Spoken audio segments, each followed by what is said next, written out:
Was the Texans minicamp hype or were we just football deprived? We'll get to that and much, much more. We're joined by B. Scott from the block. Hard work, hard work, hard work, hard work, hard work, work. There you go. Hard work, work. Everybody doing it right. Hard work, work, work. That's what I say. Hard work, work, work. Earn my pay. Hard work, work. Hard work, do it every day. Hard work, work. Get up out of quarter to three. Hard work, work. Let me go and earn my pay. Hard work, work. Boots on and lace. Hey, what's going on, y'all? You're tuning in to Sports Talk with Big Sarge. I'm your host, Big Sarge. Make sure you follow me on the app formerly known as Twitter at Big Sarge Sports, the Z at the end. Follow me on the tick and the talk at Big Sarge Media. Make sure you are following me on Instagram at Big Sarge Sports with the Z at the end. Because you know we do everything for the gram. And make sure you're subscribed to the Big Sarge Media YouTube page and the Texans Tailgate Talk. All right, listen now. Listen. We about to have company, okay? I got to give y'all the speech. We about to have company. Now, listen. He family, but y'all don't get on here showing out now. We want him to know. Now, he invited us to his house on last week, so we returning the favor, and we're inviting him back. We're going to let him sit. We're going to definitely, B. Scott, we're going to definitely let you sit on the good couch that got the plastic still on it. You get to sit in the, you get to sit in the living room. Like not the den. You get to sit in the living room. Well, wait, maybe I got that backwards. No, you get to sit in the den. Because the den is where you had the plastic on the couch, right? That's where you had the plastic on the couch and the china plates, right? The place that you're not really supposed to get dirty, you know? Yep. The place that you really put paper plates on top of them because you're not really supposed to really use these plates. They're really for decorations. That's the dining room. That's the room you're talking about. I get to sit in. I appreciate it, man. I appreciate the hospitality. I appreciate you for inviting me on your show. And man, look, like you say, I'm family.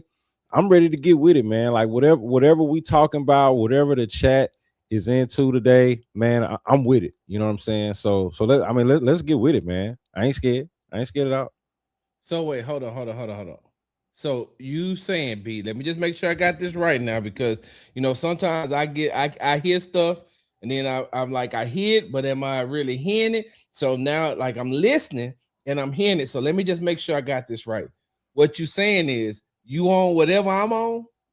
Man, I ain't never been scared, man. Never afraid. B? Never afraid. Let me tell you something, man. Maybe even to a fault. Maybe to my own detriment, but never afraid. Now, B, you see I got this apron on. That means I'm ready to cook now, B. That bad boy tough. Something. That bad boy is tough. Can we just appreciate that bad boy is tough, man? It's got the new H. It's got the new bull on it. That's tough. Hey, wait, hold on. Because I decided this year, B, I decided that in 2026, I'm going to flex. And I don't care who get mad about it. So let me flex for a little bit. You know where this came from?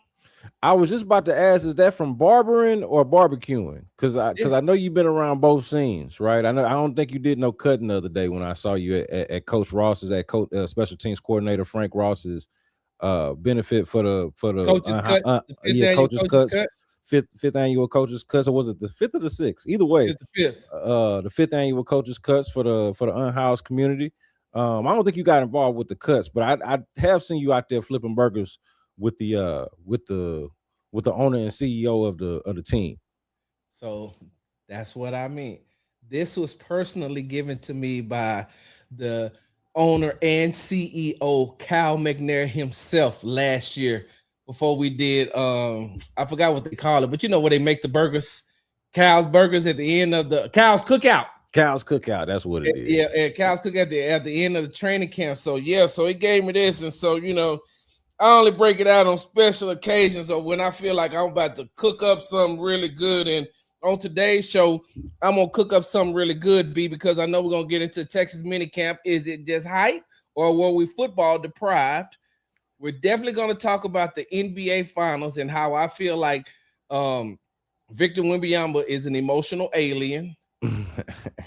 Will the Spurs return anytime soon, or are they built to just look the part? Not only that, will the Knicks return? And definitely got to get into some. Listen, the Rockets made the right choice by drafting Reed Sheppard over Stephon Castle. Everybody want to play hindsight. It's 2020. Everybody want to look in the past. We're not doing that today, B. So I know that I've done a whole bunch of talking, and I forgot to say, hey, B, can you introduce yourself? Yeah, man. B Scott, man. If y'all don't know already, B Scott, the B Block with B Scott on YouTube, Sports Radio 610. I'm on there twice a week. Actually gonna be hosting, since Sarge get on me for not telling the people enough about when I'm gonna be on. Let me just say this now that I know it ahead of time. And it used to be a time where if you was filling in, you wasn't really supposed to promote that because the station didn't really want people to know that the regulars wasn't gonna be in. Yeah.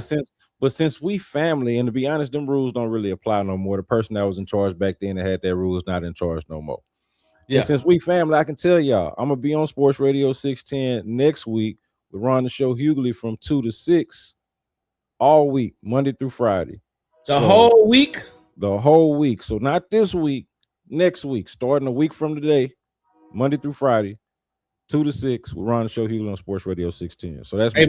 Make sure you put that out on social media too, so I can share it. And while we're making announcements, I will be on from 12 to 3 Monday. I'm sorry, from 12 to 3 Wednesday and Friday on ESPN Radio 97.5. Me and DJ Bename.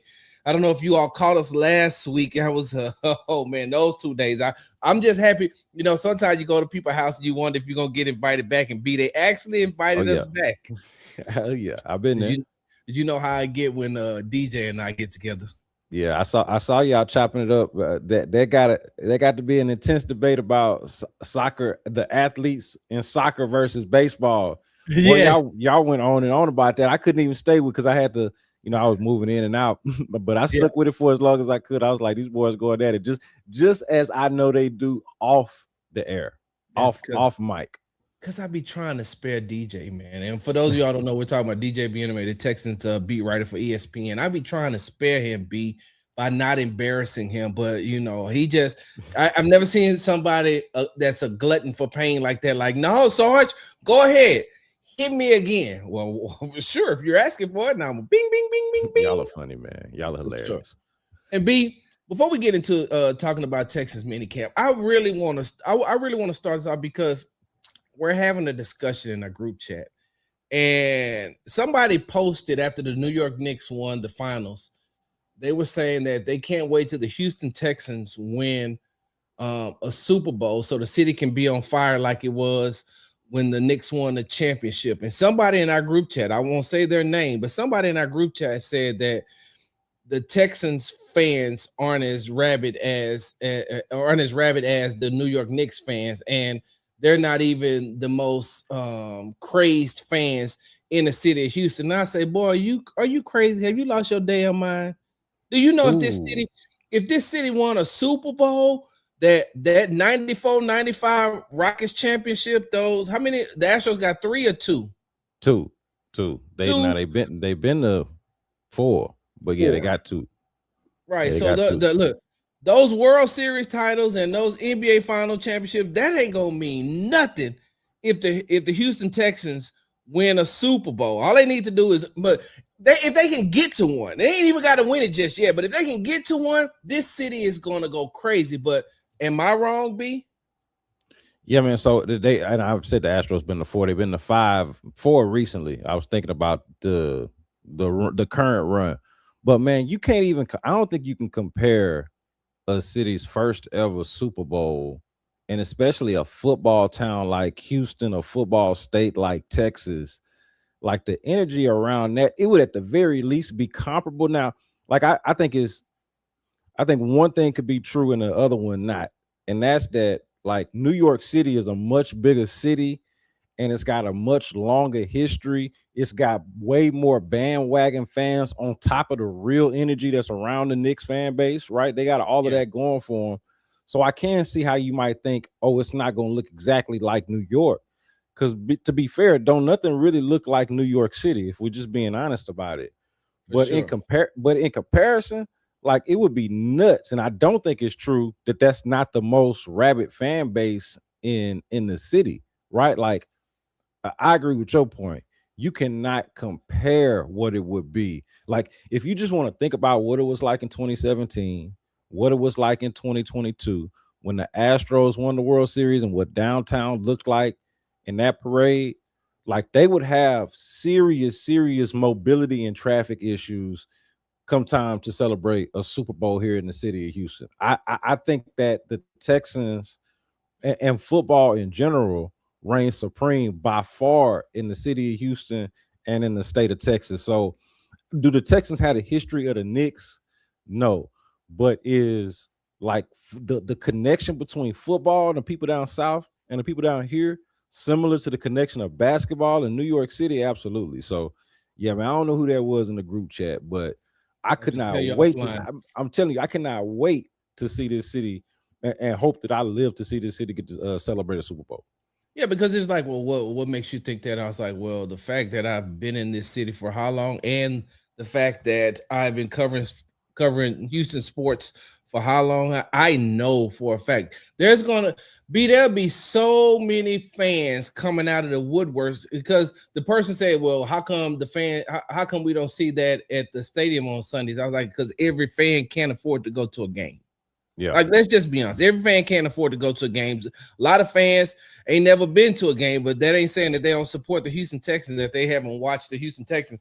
So that's all I can say, is that I know that here, they would have to shut the city down almost for a day. Yeah. Like, well, that would be so many people.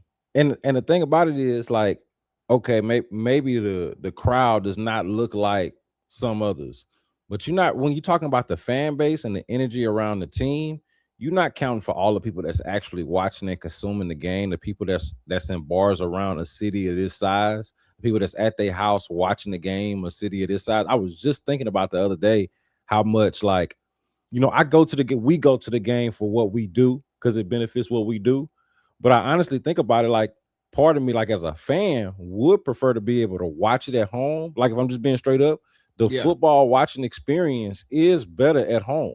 Right. But we out there working, and I think it's, obviously valuable for us to be there. But if I was just a fan, I think I would rather watch the game at home. So, like, and that's different from basketball, where, as we both cover the Rockets, being at an arena is a different vibe and a whole different feel than being at a football stadium. So it's smaller, right? It's more intimate. So I just think it's totally different. Like the two venues, for one thing, a sports arena versus I should say a basketball arena versus a football stadium.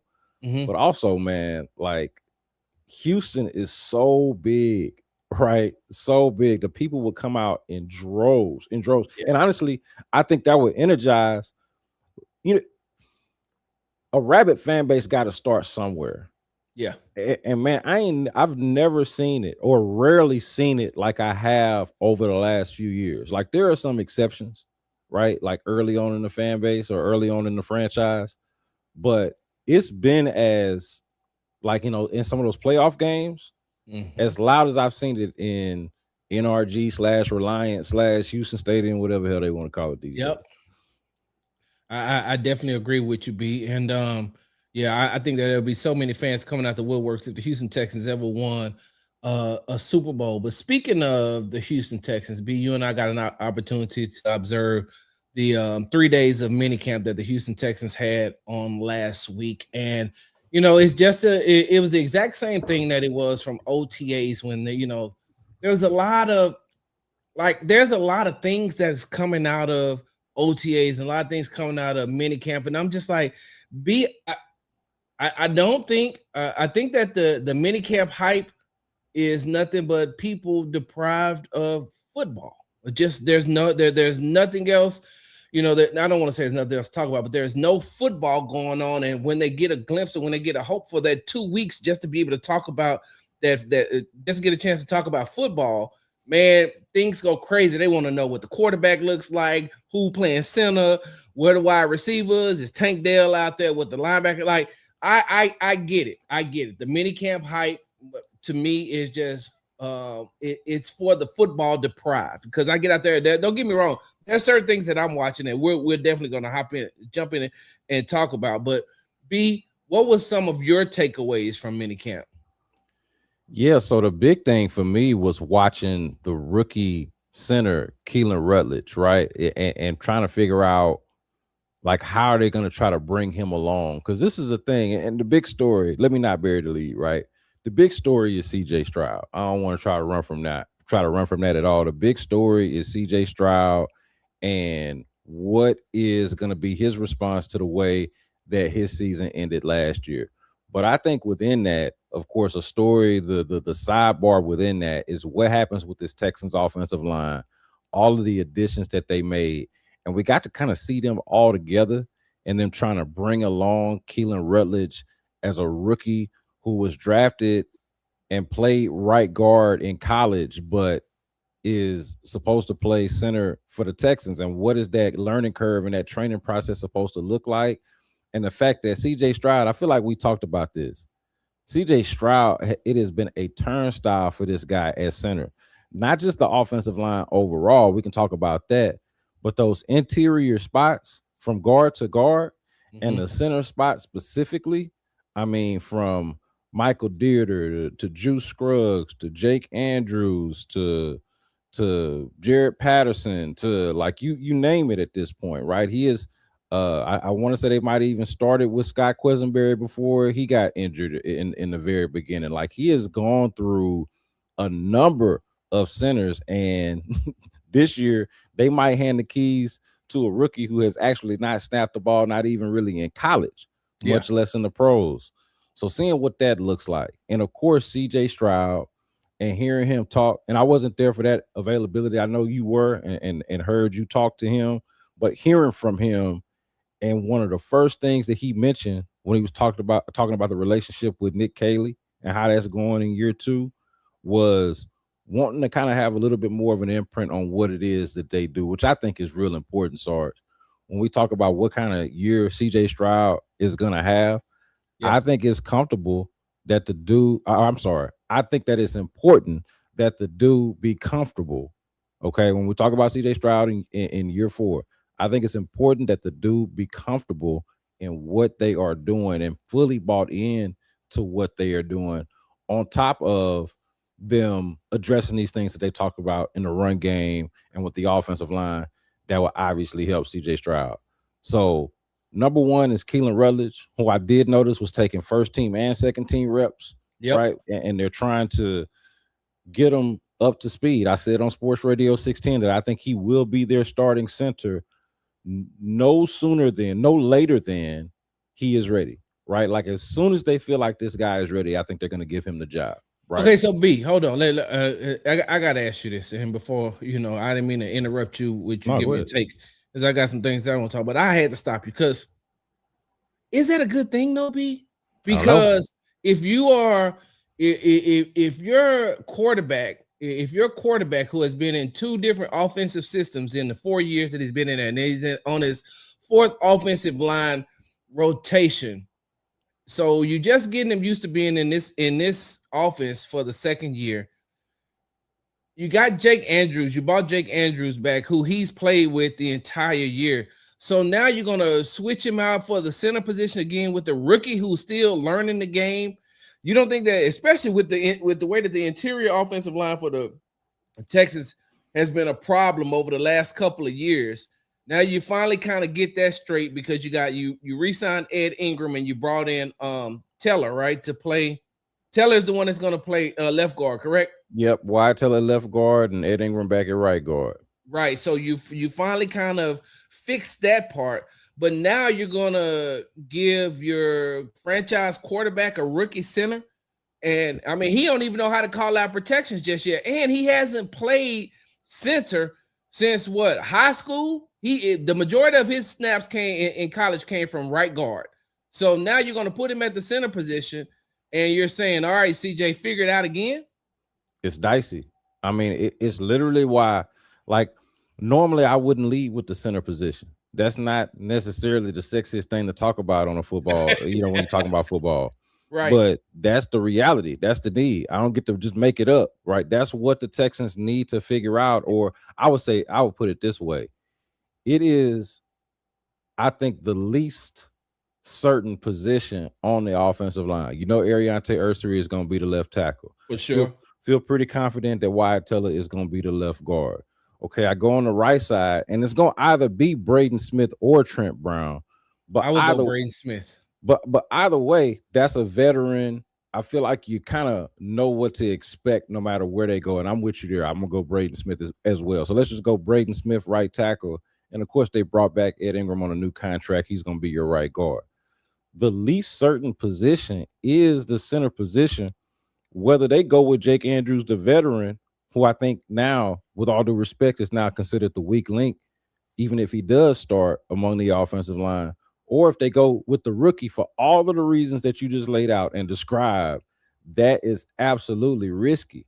And that's what makes it so interesting. That's what makes it such a compelling storyline and such a talking point and something to watch when we're out there, because it does seem like they have drafted him to cross-train him to be the center at some point. And that's why I had the caveat, like, it's not as high to take Sarge to be like, he'll be the starting center eventually. Like when I was on with Lopez and Reg on In the Loop on Friday, and I said this exact thing, and I said, he's going to be the starting center eventually.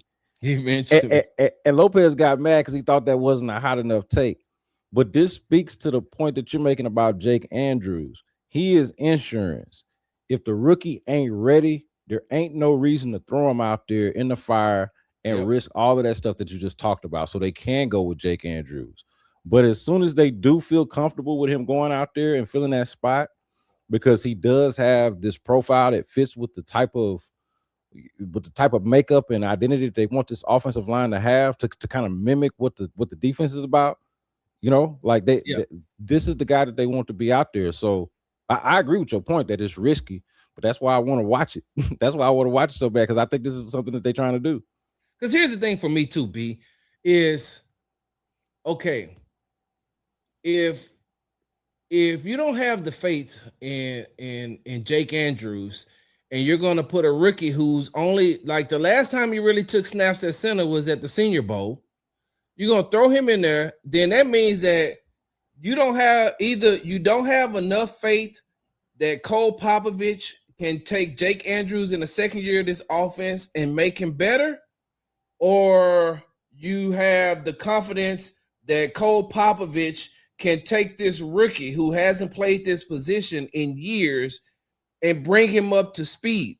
So either way, you're putting a lot of pressure on Cole Popovich. For those of y'all don't know, that's the Houston Texans offensive line coach. You're putting I'll put it like this. He's not under as much pressure if he sticks with Jake Andrews compared to trying to bring up Rutledge at the center position. And also, Jared Patterson is still around, right? And so he's in his second or third year with Cole. He's in his second year with Cole Popovich as far as being offensive line coach, but he's also in his third year of being around Cole, because Cole was the assistant offensive line coach when they had Strausser here, right? Yeah. And so it's like having six in one hand, half a dozen in the other, because I understand exactly what you're saying, and you would want to see, because Rutledge, let me see. Let me make sure that I got his measurements right. Yeah. So Rutledge is 6'4", 330 pounds. Yeah. When you look at a guy like that, you saying he definitely looks the part, but Jake Andrews is 6'3", 300 pounds. But it's so weird, B. That's two different 6'3", 6'4", 300 pounds. Yeah, you could tell the difference. Like that, and that was another part of, like you mentioned, height versus like whether there's some actual substance. We're not getting no real type of analysis on the offensive line at no OTA or no minicamp. They're not out there knocking the hell out of each other, and it's really going to be limited amount of that in training camp if they're smart, right? They're going to mix it up, of course, when they put the pads on, but you're not gleaning nothing about that at OTAs and minicamp. But you do get to see them out there once they roll out there and just get to see the mass of it all, like how big this offensive line is going to be end to end, shoulder to shoulder, right? And so that's what it's going to come down to. All of this, like we can talk it 6 ways to Sunday, man, but all of it is going to come down to is whether Keelan Rutledge is a better football player right now than Jake Andrews, Jared Patterson, or Eli Cox, or Evan Brown, or anybody that they might think about putting at center. Is Keelan Rutledge the guy that they were aggressive in drafting this year? Okay, they moved up a couple of spots to draft this guy, and then only to cross-train him. I agree, man. It is a risky proposition, but they're saying that they see something in this guy that makes them think that his skills can translate to playing center for them. Now, does that mean he can do it to the point of, like, can he do it week 1? Does he sit behind a veteran for a year or half a year until he's ready? Yeah. Like his play and how training camp plays out, I think is going to determine all of that. But that's why I want to watch it. It might not be week 1. That's why I didn't get a hottest take ever and say it'll be week 1. We got to see what it looked like, because everything that you say could be true. That the rookie just is not ready, and Jake Andrews make more sense for the time. But one way, sooner or later, this is look like gonna be their center. So B, this is what I say, right? This is what I say. We're gonna put a pin. What I'm about to say right here, we're gonna put a pin in until training camp. We're gonna come back after 2 weeks of training camp, even before the first preseason game, whatever the case be. But after 2 weeks of training camp, we'll come back and we'll definitely talk about this, right? Maybe a week and a half, three practices after they put the pads on. Because that'll work. The first three practices, no pads. Yeah. Then they're gonna throw the pads on. So maybe after the third practice that they have the pads on, let's get back to. I'm gonna stick a pin in what I'm about to say right now when it comes to Rutledge. I will have a better evaluation about him once they put the pads on and he goes up against Caden McDonald. Because that's going to tell me a lot. Because you got 2 rookies who are very hungry for playing time, very out to prove themselves, not just to themselves, to the team, but to the rest of the world, showing that the Texans made a great pick. But that's going to be a battle that's going to be going on at least for the next 4 years amongst them. Hey, I'm glad you mentioned that, because I've been thinking ever since they drafted Caden McDonald that, because obviously they drafted him in the 2nd round after they draft Rutledge, of course, right? Yep. But Caden McDonald feel like he's supposed to be a 1st round pick. He feel like he better than anybody that got picked ahead of him in the 1st round, right? And whether that's true or not, he's supposed to think that. But you can't tell me that he's not gonna line up against this guy on the other side of him who got drafted ahead of him, with him thinking that he's actually better than everybody that got drafted ahead of him. And he's not going to try to prove exactly that. So I don't know what the relationship is like, or the dynamic, like if it, you know what I mean? If it's just like a healthy competitive thing or nothing. I have not even asked either one of them about that yet. But you cannot tell me that at the very least as rookies, they're not going to get after it, and that McDonald at the very least is not going to be motivated to perform against a guy that got drafted ahead of him, who was the last guy sitting in the green room feeling like he should have been drafted already. I can't wait to watch that. That's going to tell me who should start at center. But we're going to put a pin in that. We're going to come back after the third beat. After the third practice with pads on, we got to come back and touch on this. Also, just to leave it at this too, I want to see if it's smoother with him snapping the ball, right? Like him snapping the ball, because there were some issues at practice with him snapping the ball, it being a little bit to the side, not exactly clean. Like everything you said is valid, because it's not as clean with Keelan Rutledge as it is with Jake Andrews, even with Eli Cox, because this guy haven't done it at all. So by the end of training camp, does that look different? By the time we talk about this again, does even that look different? We'll see. B, we spent 20 minutes talking about the offensive line. That is not sexy, but hey, look, man. I'm just messing with you, man, because that's something that definitely people want to hear. I just had to throw that in there.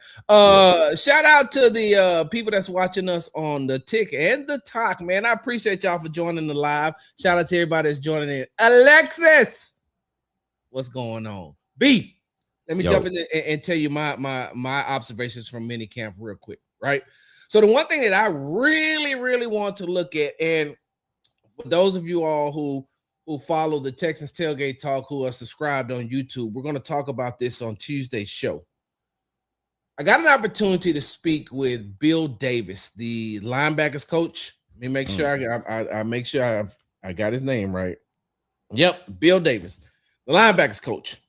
Because when I'm looking at the defensive unit, the only thing that worries me outside of maybe the depth on the defensive line, especially in the interior a little bit, but definitely on the ends, is the linebacker position. And the reason why I say I want to see that it worries me just a little bit, because you know that you have Azeez man in the middle, you know that you got Henry Toa, but now that you don't have any EJ Speed, now you got to depend on players who haven't gotten a lot of playing time in that position. But Jamal Hill's been with the team for a while. They picked up Mapu. Is that Marte Mapu, right, from New England to play in that.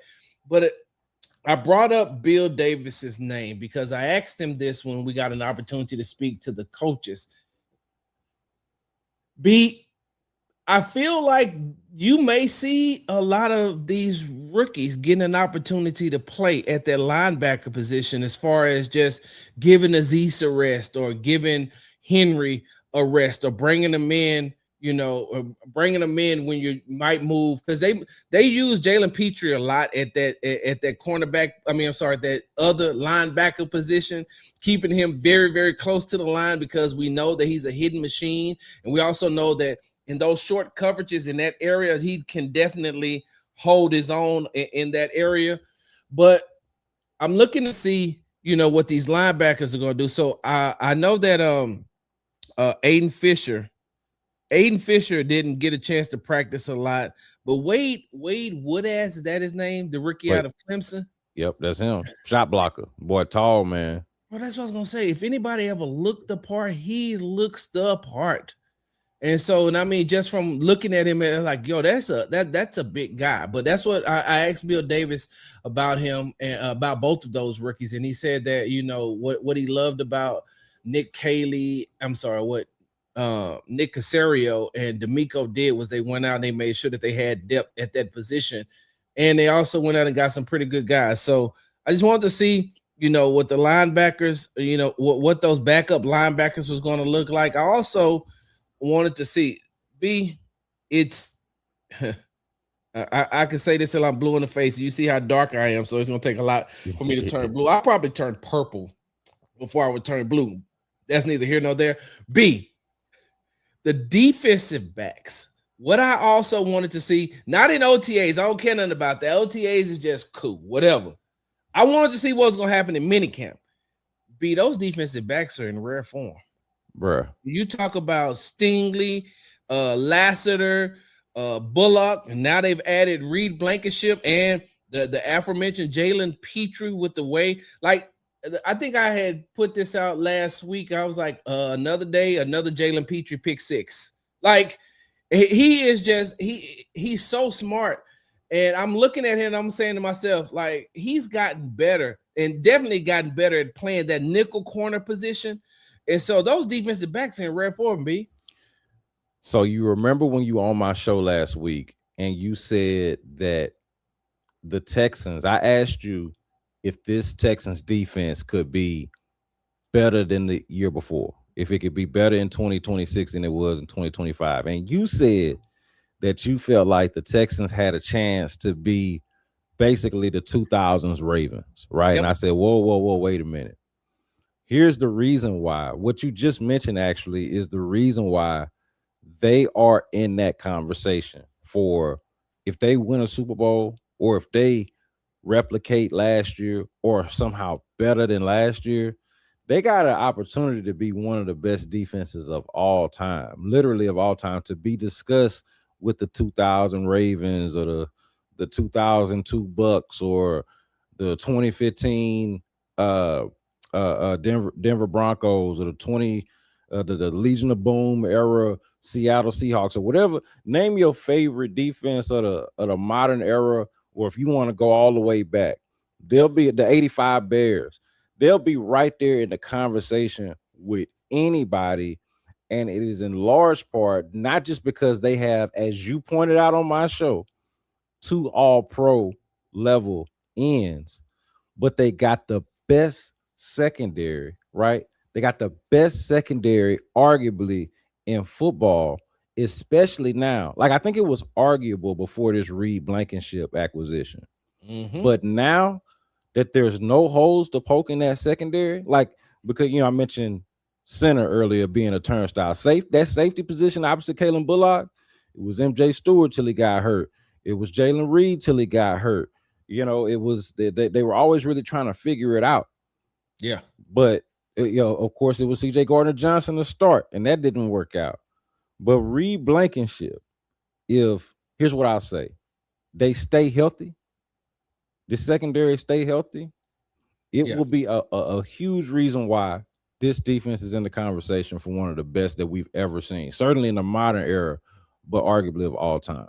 You remember what Aziz said during his media availability when he was asked about? Wait, hold on. I asked him about Reed Blankenship. I was like, when he was asked about Reed Blankenship, I think I asked him about Reed Blankenship, and he said the one thing that he liked about Reed is he's smart and he communicates. Mm-hmm. He says it's like having, it's like we communicate back and forth so much. I can hear him telling me something. He can hear me telling him something. Sometimes he said, sometimes I may be wrong, and I can hear him in the back.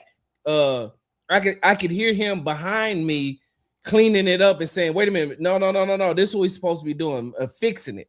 He said it's like having another linebacker on the field. Yes, and that's the one thing that they have been missing for a very long time. Now, I will say this though, and a lot of people probably won't remember this, and a lot of people probably won't give him credit for this. But what Reed Blankenship is doing is also what Jalen Petrie used to do when he was at the safety position.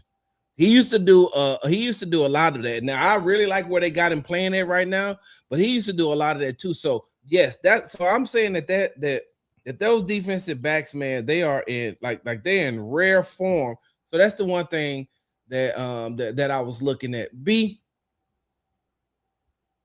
we're going to move on. I mean, later on in this show, we'll definitely come back because I want you to give me 3 things that you want to look for heading into training camp. Because once training camp starts, now we can get down to the real evaluations and things like that. But I want to. I do want to say that I liked your point about the linebackers because that's not in my 3 things. Yeah, but I'm glad that you brought it up though, because that is a big part of this, like a development with EJ Speed's injury. That's not something that we was checking for before his injury. Right now, we're looking at those rookies to the point that you made, Mapu, or like the guys that they brought in, order rookies, right? Whether it's Wade Woodaz or somebody like Jamal Hill, who's been around a little bit, but more so made an impact on special teams. Yep. We don't know, Sarge. We don't know, man. Like, so that's like that's a mystery on a defense that don't have a whole lot of mysteries on it. But I'll let you continue.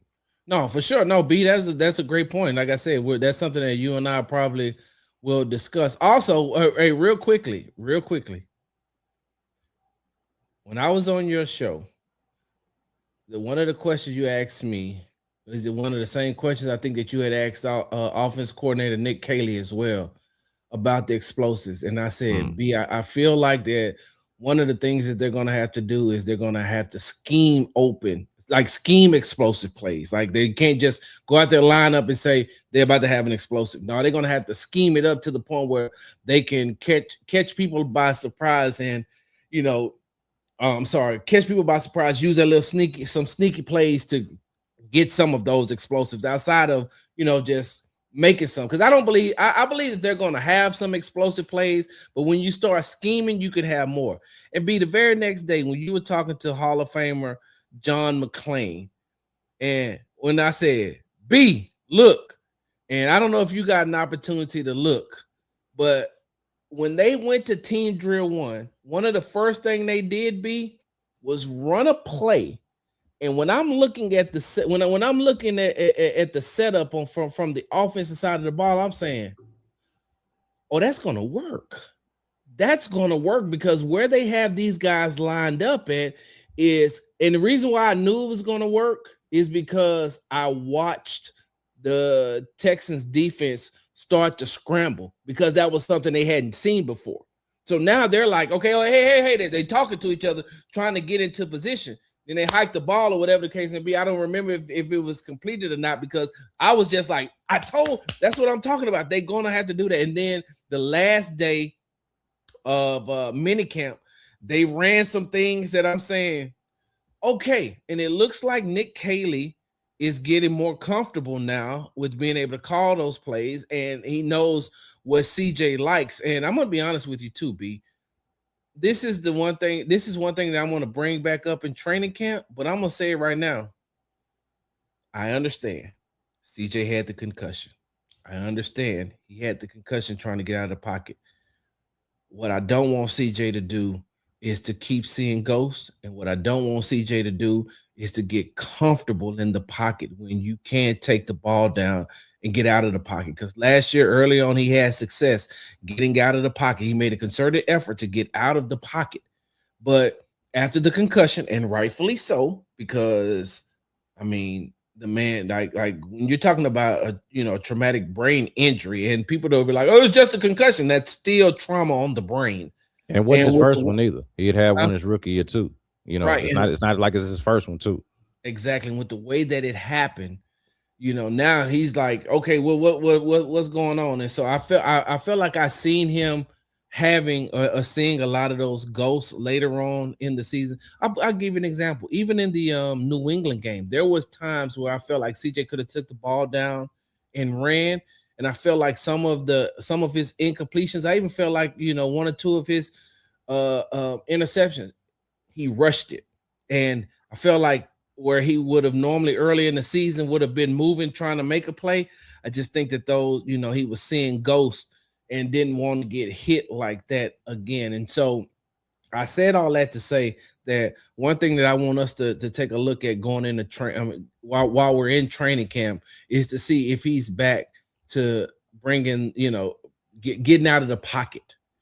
And so, yeah, man, look, that was a storyline really even leading up to the playoffs, is how CJ Stroud was running less, and like a kind of a quiet storyline, because the big one was that they was winning, right?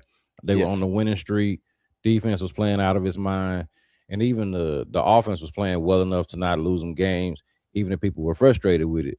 But man, we was noticing that before we even got to the playoffs, that CJ Stroud was running less. And I don't think it's a coincidence, to your point, when you say, like, smartly so, not a coincidence that he was concussed. Like, unlike the play against the Jets his rookie year, where that happened kind of in the pocket and he just got slammed on that terrible playing service that they got out there with the Jets. That's basically concrete and cement. This was actually him doing exactly what you're talking about, trying to run for a first down and sliding. And you kind of argue, what you thought about the timing of the slide and the timing of the hit or whatever. But this is the kind of the cost of doing business when you out there as a runner, right? Like the linebacker gonna try to lay you out if he can. Yeah, and that's what happened. And so you can see why he wouldn't want to do that, to not jeopardize his status, his health, right? He just had a concussion. But I'm with you, man. Like that's an added element when the defense has to account for a quarterback's legs.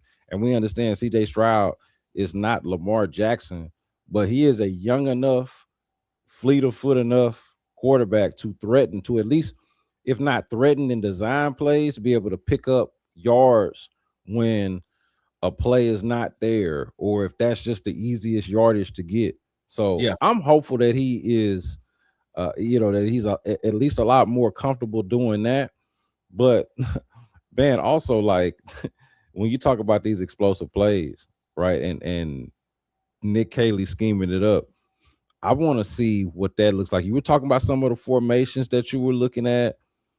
That's going to be a big thing for me in training camp, is identifying who the weapons are, right? And I think we're going to talk about this in a little bit, but identifying who the weapons are and trying to figure out, if not a hierarchy, at least like what can you rely on?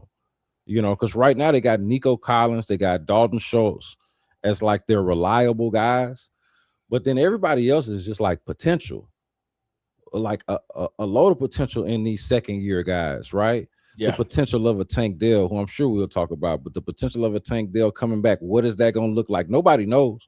Everybody can try to guess and pretend. Nobody knows. It's a big mystery, big question mark.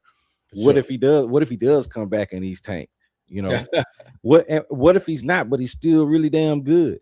You know, for sure. Like all of that is in play. So I think that's the big challenge for Nick Caley is, you know, I mentioned earlier of the collaboration with CJ Stroud, but really identifying, okay, let me just say it like this.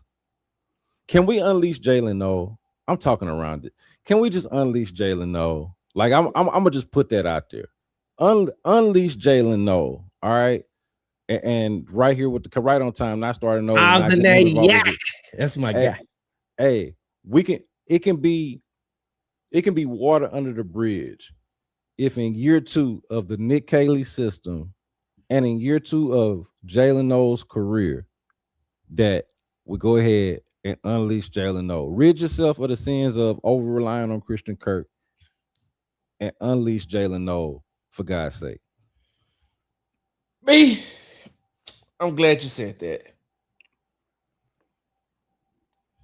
Once again, you tune to Sports Talk with Big Sarge. I'm your host, Big Sarge, joined by the host of the B Block Podcast and Sports Radio 610, Brandon K. Scott. Told you I gotta go like Big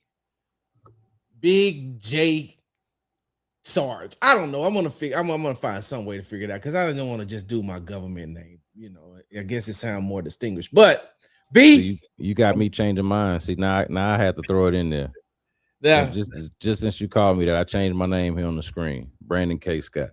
B, let me say this. And since we're here, right? Since we're still talking about Texas Minicamp, I'm just gonna say it. I said it last week on the radio, and we didn't have time to get to it. So I'll say it right here with you. Some may say that this is a hot take, but everybody knows that, you know, I don't do hot takes. I stand on everything. Everything that I talk about, I believe in, B. Everything I talk about, I believe in, and I stand 10 toes down on it. I honestly and truly believe that the Houston Texans have the best wide receivers in the AFC South. Ooh. DJ said that Jacksonville does.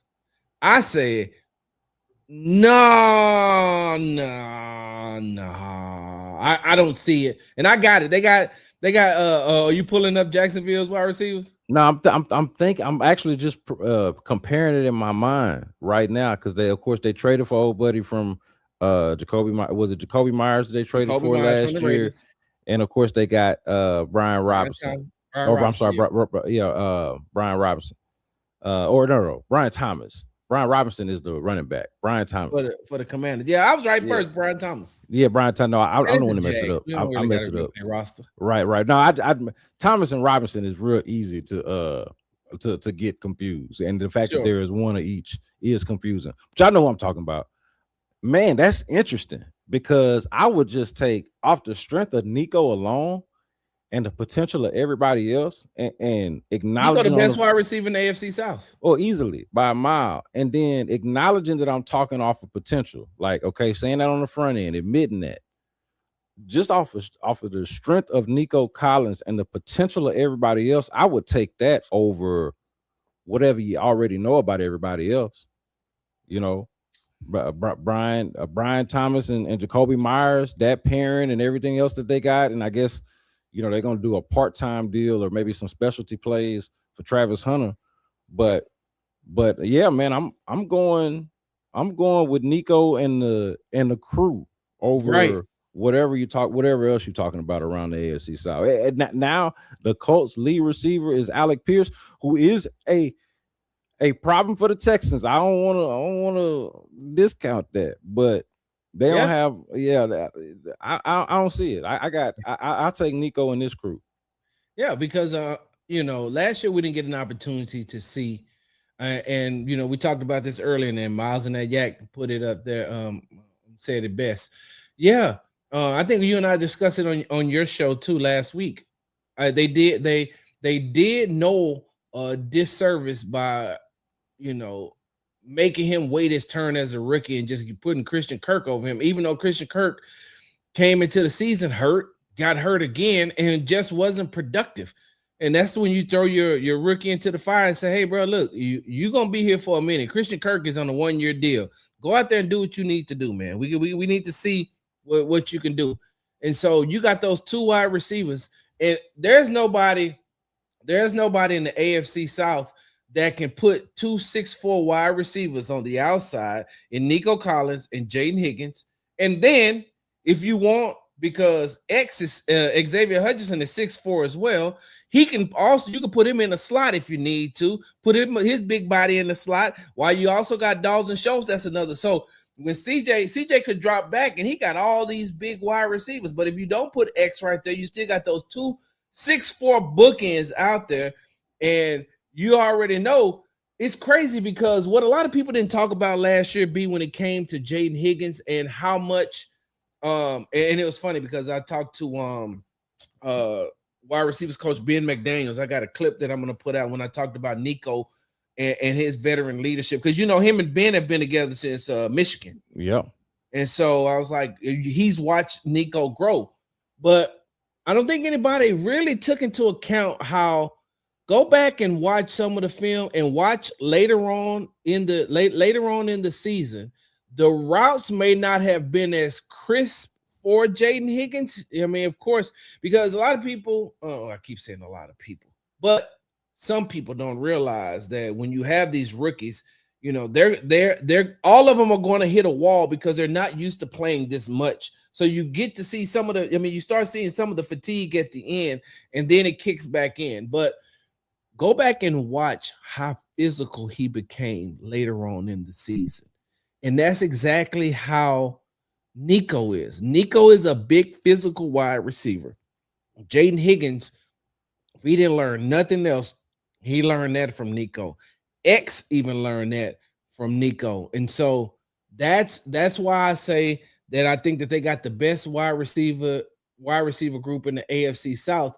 Because if you go 4 wide and you got Nico and Higgins on the outside, and then let's just say you put Noel and Tank in the slots, just putting both of those in the slots, I feel like that there's not another team, in the AFC South, not the Jags, not the Colts, not the Titans, that can do that exact same thing.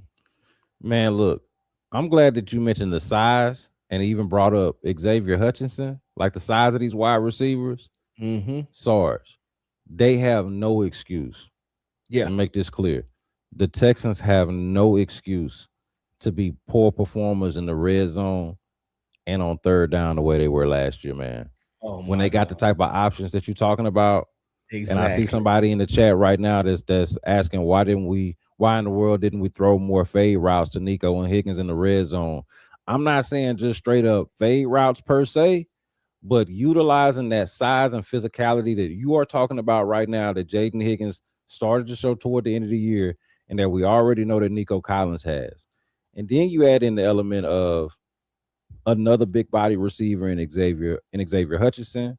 You got a really good tight end, at least a really good pass catching tight end in Dalton Schultz. And now I'm talking about anywhere from 3 to 4 options, solid options in the red zone that are either big bodied or tight ends who most of what they do is, maybe you're using these other guys as decoys and you find something in the middle of the field. And and Dalton Schultz runs outside routes as well. So like you got all of these different options, right? You should be able to perform a lot better in the red zone than they did this past year. And just to the Higgins point, man, I'm curious. Like, and we're going to find out, right? What is Jaden Higgins? Because last year, as a rookie, trying to figure it out, the offense new to everybody. And, there was just some struggles. Guys was, dropping like flies and all this other kind of stuff. Knock on wood, they have better health fortune this year. But what is Jaden Higgins actually as that opposite receiver or as a potential option as a big body guy inside, or is Nico Collins that? Like, these are guys that are big body that they can move around, right? Use in different ways. And I think as much as we talk about Jalen Noel, because there was an obvious like weird thing going on with him not playing over Christian Kirk after a while, like after it was clear that Christian Kirk was both either injured or not as effective as they wanted him to be. Like, they didn't pivot from that soon enough for anybody, right? Yep. So like that was glaring. Jaden Higgins was kind of more so in a suitable role for himself. But what's that step that he takes, and what is he actually like? What kind of levels can he go to? Is going to be a huge sidebar for the Texans in their offense this year, man.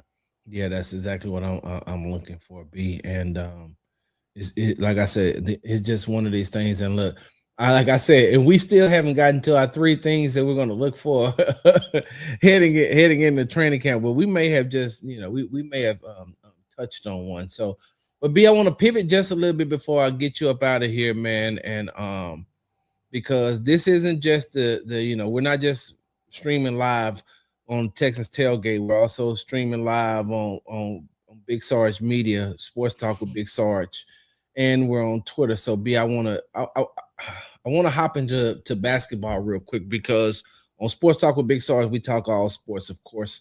And I just want to get your view first on Texans Minicamp. And like I said, we'll get back to the Texans, because one thing that I want you to think about, and I think I sent it to you as a topic, is we'll talk about, have the Houston Texans found their Mike Tomlin and DeMeco Ryans.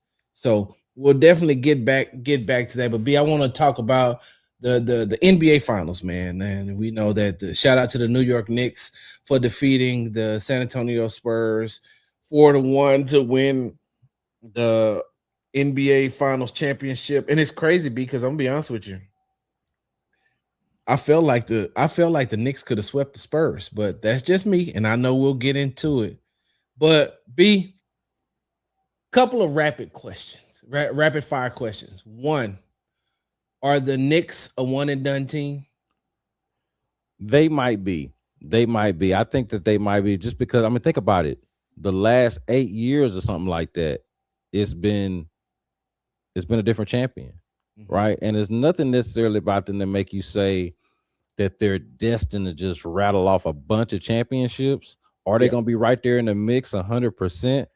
But yeah, at first glance, I gotta say so, just because there's so much parity in the league, and that's credit to the NBA.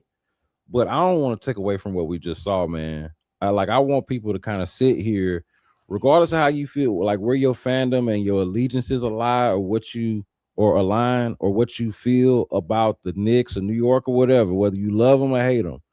You gotta appreciate, as a sports fan, as a basketball fan, certainly me as a hoop head, how dominant of a postseason run this was for the Knicks, for a team that was not dominant in the regular season. They were just another really good 50-plus win team that made the playoffs, but this was not a dominant squad until they started making light work of the Eastern Conference. And then, to hell with that conversation about the real NBA Finals was in the Western Conference Finals between the Thunder and the Spurs. The Knicks said, hold on, like hold my beer. Wait a minute. You know what I'm saying? So I want to acknowledge how dominant of a run it was for them. Like, once they got those couple of losses to Atlanta out the way, they started making light work of Philly. They only lost 3 games in the playoffs, being by a combined of 6 points? Yeah, they got one of the highest plus minus differentials in of any team to make this kind of run. The only teams that really kind of measure up with this are, like, we're talking about 96 Bulls, 2017 Warriors, right? Like, I'm not saying they're as good as those teams, but I'm saying this run is as good as those runs, and certainly better than the rest of the runs that have happened since, of these one and dones that we've seen in the 8 years since the Warriors last won back to back. So I cannot predict them to be a back to back, just if you're gonna ask me, but that don't mean that I can't tip my hat to the run that they had and how dominant of a run it was, right? Like, they went up against the supposed chosen one. Everybody wanted to crown him, right, Sarge? They wanted to crown Victor Wembanyama as the After best that first player game in the league. Western Conference Finals, where he had 46 points and night, where he took a miracle 3-pointer Yeah, to even get them in overtime. and look, let's be real. That shot that he took did have the feels of like a moment of like, man, is this the moment where it turned? It did kind of feel that way, but it's like that's why they play the games. Yep. That's why he actually got to go out there and now win the championship. And I said this during the series, man, for a guy that we anointed so quickly. Yep. For a guy we anointed so quickly, I feel like we got to also hold him accountable for not being there down the stretch when they needed him in the finals, right? Or Yep. are we going to treat him like a kid, or are we going to treat him like a superstar?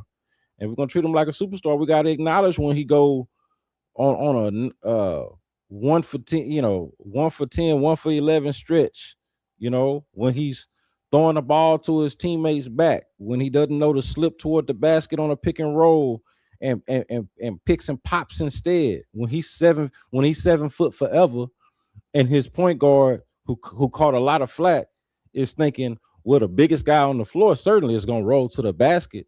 Nah, he want to shoot threes. Like, we got to hold him accountable for that, even if we're amazed by the fact that somebody this tall can do all of these things. And he did put up some good counting stats.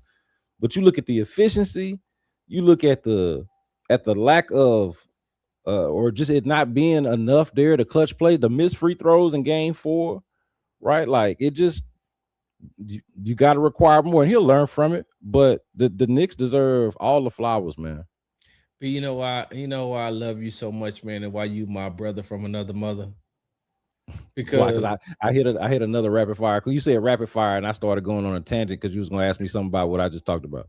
Because this is why I know you my brother from another mother, because you was like, yeah, man, and the Knicks is another, but the Spurs, and I was like, yes, go ahead, be petty, petty, because I'm the exact same way. Hold on, before I get into my take, look what Sean said. Let me go get my yak. This Sarge and B Scott combo is like number 5 plate at the soul food spot. Hey, already oxtails, but me, yeah, I'm glad. Just oxtail. This is it. Lucille's, you name it. Wherever you want to get it at. I'm gonna give the New York Knicks their props, because they were the most dominant team from April to June, and that's when you really got to get hot. And they were also the most healthiest team. Like, people don't realize that in order to make it to, like, in football, the Super Bowl, and in basketball, the NBA Finals, you gotta have health. Health has to be on your side. We've seen it with the Oklahoma City Thunder when they lost their all-pro guard. What is he? A forward? I'm sorry. And you talking about Jalen Williams? Jalen Williams. He is forward, right? Guard, forward, wing. Combo. Yeah. You lose him, then you lose your starting point guard. You still go to 7 games with the Spurs, but I mean, SGA can't do it all by itself. So shout out to the Knicks. We're talking about health. I wonder what a healthy Boston Celtics team would have looked like if Jason Tatum, would have had a lot more time to be able to come back. Indiana Pacers, I mean, they had a terrible season, but they were also without Tyrese Halliburton for the entire season. The Milwaukee Bucks lost Giannis. So, excuse me. So there's a lot of teams that didn't have that weren't healthy, but that's still they still the New York Knicks still would have been a tough matchup for any of those teams. But side note before I jump into talking about the emotional alien, and wait, hold on, let me say this. I'm going to give the Spurs their props for Wemby leading them to the NBA Finals in year 3. Yes, it was impressive. Right. But I got to talk about that emotional alien after I talk about this. B. So everybody's killing Becky Hammond for her comments, because she said no small 1A guys can, lead a team to a championship. And so I get it. She said those comments in 2023, right? Yeah. So 2023, she's speaking about what was going on right then, because I'm going to be honest with you, and this is where I got to get back to the New York Knicks and giving their props. They don't win that championship without Mike Brown. Thibodeau does not win that championship. There's no possible way he wins that finals because he wouldn't have been willing to do the mixing. He wouldn't have put Alvarado in the game with Brunson when they were down by 29 points and they used that small guard combo to come back. He's not putting in Landry Shamet. He's not, letting Mitchell Robinson, he's letting him play, but he's like, hey, just go in there to foul or whatever the case may be. The way that Mike Brown coached in the finals, let me know there's no possible way the New York Knicks would have won. So when Becky Hammon made that comment, she couldn't see into the future. She didn't know that they were going to get OG Anunoby. She didn't know that they were going to fire Tom Thibodeau and then the next year win the NBA Finals because they went out and got one of the best coaches to ever coach in the NBA in Mike Brown. She didn't know that Cat was going to be, because Cat wasn't there yet, right? Nope, he was Cat not. wasn't there. They still had DiVincenzo, but they traded for Cat. Mikal Bridges wasn't there yet.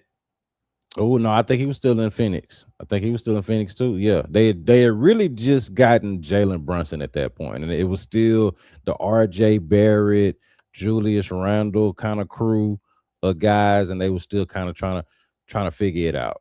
So that's what I don't understand. They're killing her about her comment, but she made the comment 3 years ago, and then okay, B, I know that I said this before. I'm gonna say it again. The thoughts and views expressed by Big Sarge on Sports Talk with Big Sarge is Big Sarge's and Big Sarge's alone. Because I don't want you to catch no stray, and I don't want you to catch none of this smoke that I'm about to start. So, whatever they're calling this show now, over that's really Gilbert Arenas' show.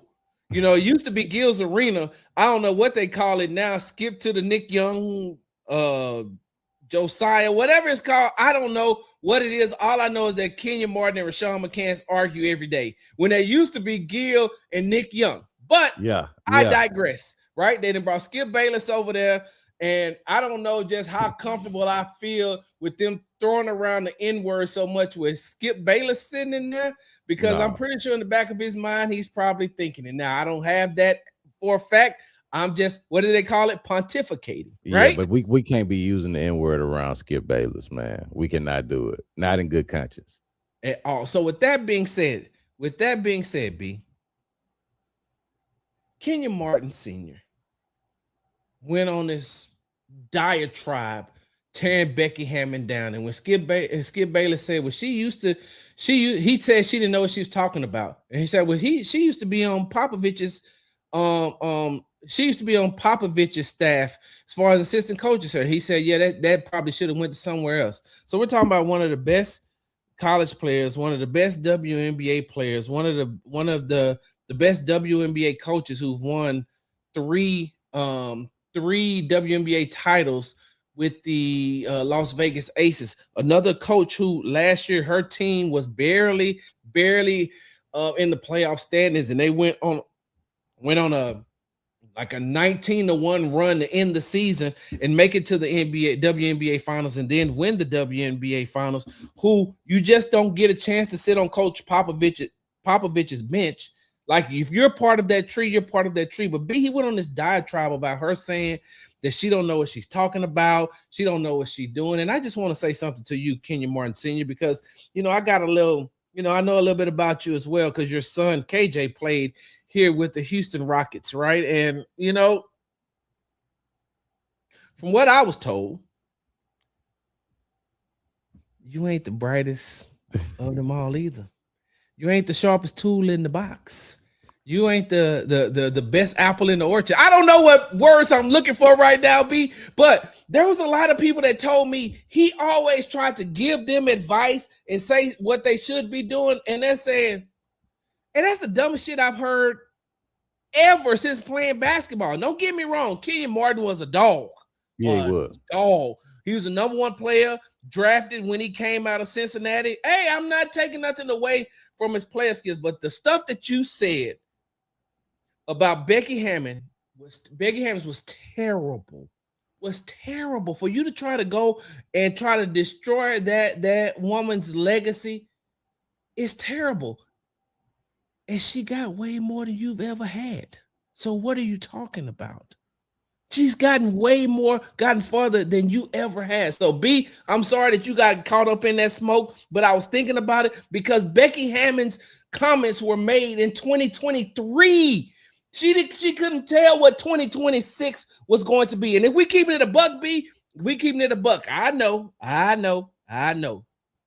But if we keeping it a buck, what she said wasn't wrong. Because the Knicks didn't win with Jalen Brunson being their primary guy. Like he got the NBA Finals, MVP, but that could have clearly went to OG Anunoby too. Yeah, so a couple of things. My boy Sarge say Kenya Martin not the sharpest tool in the shed. Yeah, man. He said that boy elevator don't go all the way up to the top floor. That is too fun. I wasn't expecting that shot at Kenya Martin. But to your point about Becky Hammond, let me just say this. Because I actually disagree on what you said about Jalen Brunson. He was definitely like in the finals and in that closeout game, the 45. And look, OG Anunoby, they don't win it without OG Anunoby because OG Anunoby gets the block on De'Aaron Fox and the tip in game 4, which are going to go down as some of the most iconic plays in NBA history and definitely in Knick history. But I would say just about Becky Hammond is that, honestly, she was going off of history and the fact that really you haven't seen nobody win a championship like that with a guard that size since 1990, since Isaiah Thomas. And we already know who Isaiah Thomas is, right? They're not just making those, they're not just falling out the sky. Isaiah Thomas, right? And so to suggest that Jalen Brunson could do the thing that not even Allen Iverson could do, that only really in the modern game Isaiah Thomas has done, been a 6'2" or less, 6'1" or less guard who's the number one option on the team, that ain't happened. It has not happened, and it ain't happening. And it wasn't far-fetched for her to say that. And I think honestly, it's a credit to Brunson, right? I'm with you. I want to get credit to everybody. OG Anunoby, Cat stepped up in a big way. I know he fouled out of the closeout game, but that was a well-constructed team around Jalen Brunson. He don't get there on his own, but it's a credit to what they did, man, and how historic the run is. The fact that he had like a Jordan type of run. I'm not saying he Jordan or even in the conversation, but had a Jordan type of run in the finals, like one that mimics Jordan type of numbers in the finals, and to be able to do that at that size is a credit to him and the team that they put around him. Because when Becky Hammond was talking, like you say, that was not something in the imagination. Just like 10 years ago, we didn't think we was going to see nobody 7'5" doing what Victor Wembanyama is doing, to his credit. That was beyond the imagination. What this is why the Knicks story is so cool to me. Jalen Brunson is the other side of that, of what was beyond your imagination. How a dude that size going to lead a team to a championship? We ain't seen that since Isaiah Thomas. And then, like you say, they surround him with guys like OG Anunoby, Mikal Bridges, Karl Anthony Towns. They bring in guys like Josh Hart, of course. One game. Josh Hart, of course. They bring in guys along the margins like Landry Shamet and Jose Alvarado, right? Who was like, oh, that's somebody that's going to contribute to a championship team. They made all of that work. So you just got to give them credit, man. It ain't Becky Hammond's fault that she couldn't see something that ain't happened in 35 years. You know? Exactly. And I had to throw that in there, B, because I'm like, I get it. Because, and especially like in this business, we all make bad takes. We all say things that, I mean, if you believe it then and you're wrong, then that's cool. I just think in this situation, she's not wrong, because at the time she didn't have all these. If she could have seen into the future, she'd have been like, okay, if they're going to get Mike Brown, of course. Man, yes. Mike Brown, it's been pointed out, Mike Brown, who has been fired time after time for no good reason. You heard we got in Sacramento? Man, Sacramento. I mean, he gets a raw deal everywhere he goes. That's like an underrated story that Mike Brown finally got his due. Bro, he Finally. got messed over in Sacramento because the day before he got fired, he talked about De'Aaron Fox not playing defense, and then the next day they fired him. And I'm saying to myself, wow, why? That man is a good coach. I'm glad that he was able to bounce because he got some champion. I mean, he got some rings. He got a ring or some rings from Golden He's the State. Warriors. Yeah, he was an assistant with the Warriors for a minute. So But this turned out to be a way better situation. Hey, Yeah. instead of dying in Sacramento with a fledgling franchise, to at least go over and to go to the Knicks, not when they rebuilding, but they already kind of had a little bit of the infrastructure, and all they needed, again, to your point, they needed the right coach, and there he was. Now let me get back to this emotional alien in the San Antonio Spurs because and you know what it is? I think that Wemby is talented. I do think he's talented. I just hate that the NBA was trying to force him down our throats as being the next great thing, the next best thing, and saying Wemby. And I'm saying to myself, are y'all watching him though? He's emotional. He's emotional. And at 22 years old, I'm not gonna lie. I wasn't, I wasn't well, what do they call it? Emotionally mature. He was immature. He's immature for his age, but that's his age, and I get it. He's on the biggest stage. I got that part. But them letting him get away with the things that they let him get away with, especially in this playoff run, like the way that he was, pushing people, elbowing people, this, that, and other, didn't want to speak after game 5 of the Western Conference Finals because they lost. Like the different types of things they let him get away with. I'm saying to myself, so y'all are letting him get away with this because y'all think he's the next best thing, but he's telling you and showing you already, hey, this may be how I am. Like I may be this way. And if he is that way, then what? Because I'm gonna be honest with you, B. I'm gonna be honest with you. I feel like the next face of the NBA should be Anthony Edwards, but that's just me. And I know he got some issues off the court. I got that part, that kind of goes hand in hand, but Anthony Edwards got the demeanor. He has the marketability. He has the athletic skills. You get him get him a good player in there. You might see him make a run towards the finals as well. But that's who I would say should be the next face. But you're trying to make Wemby, right? So here's my thing, right?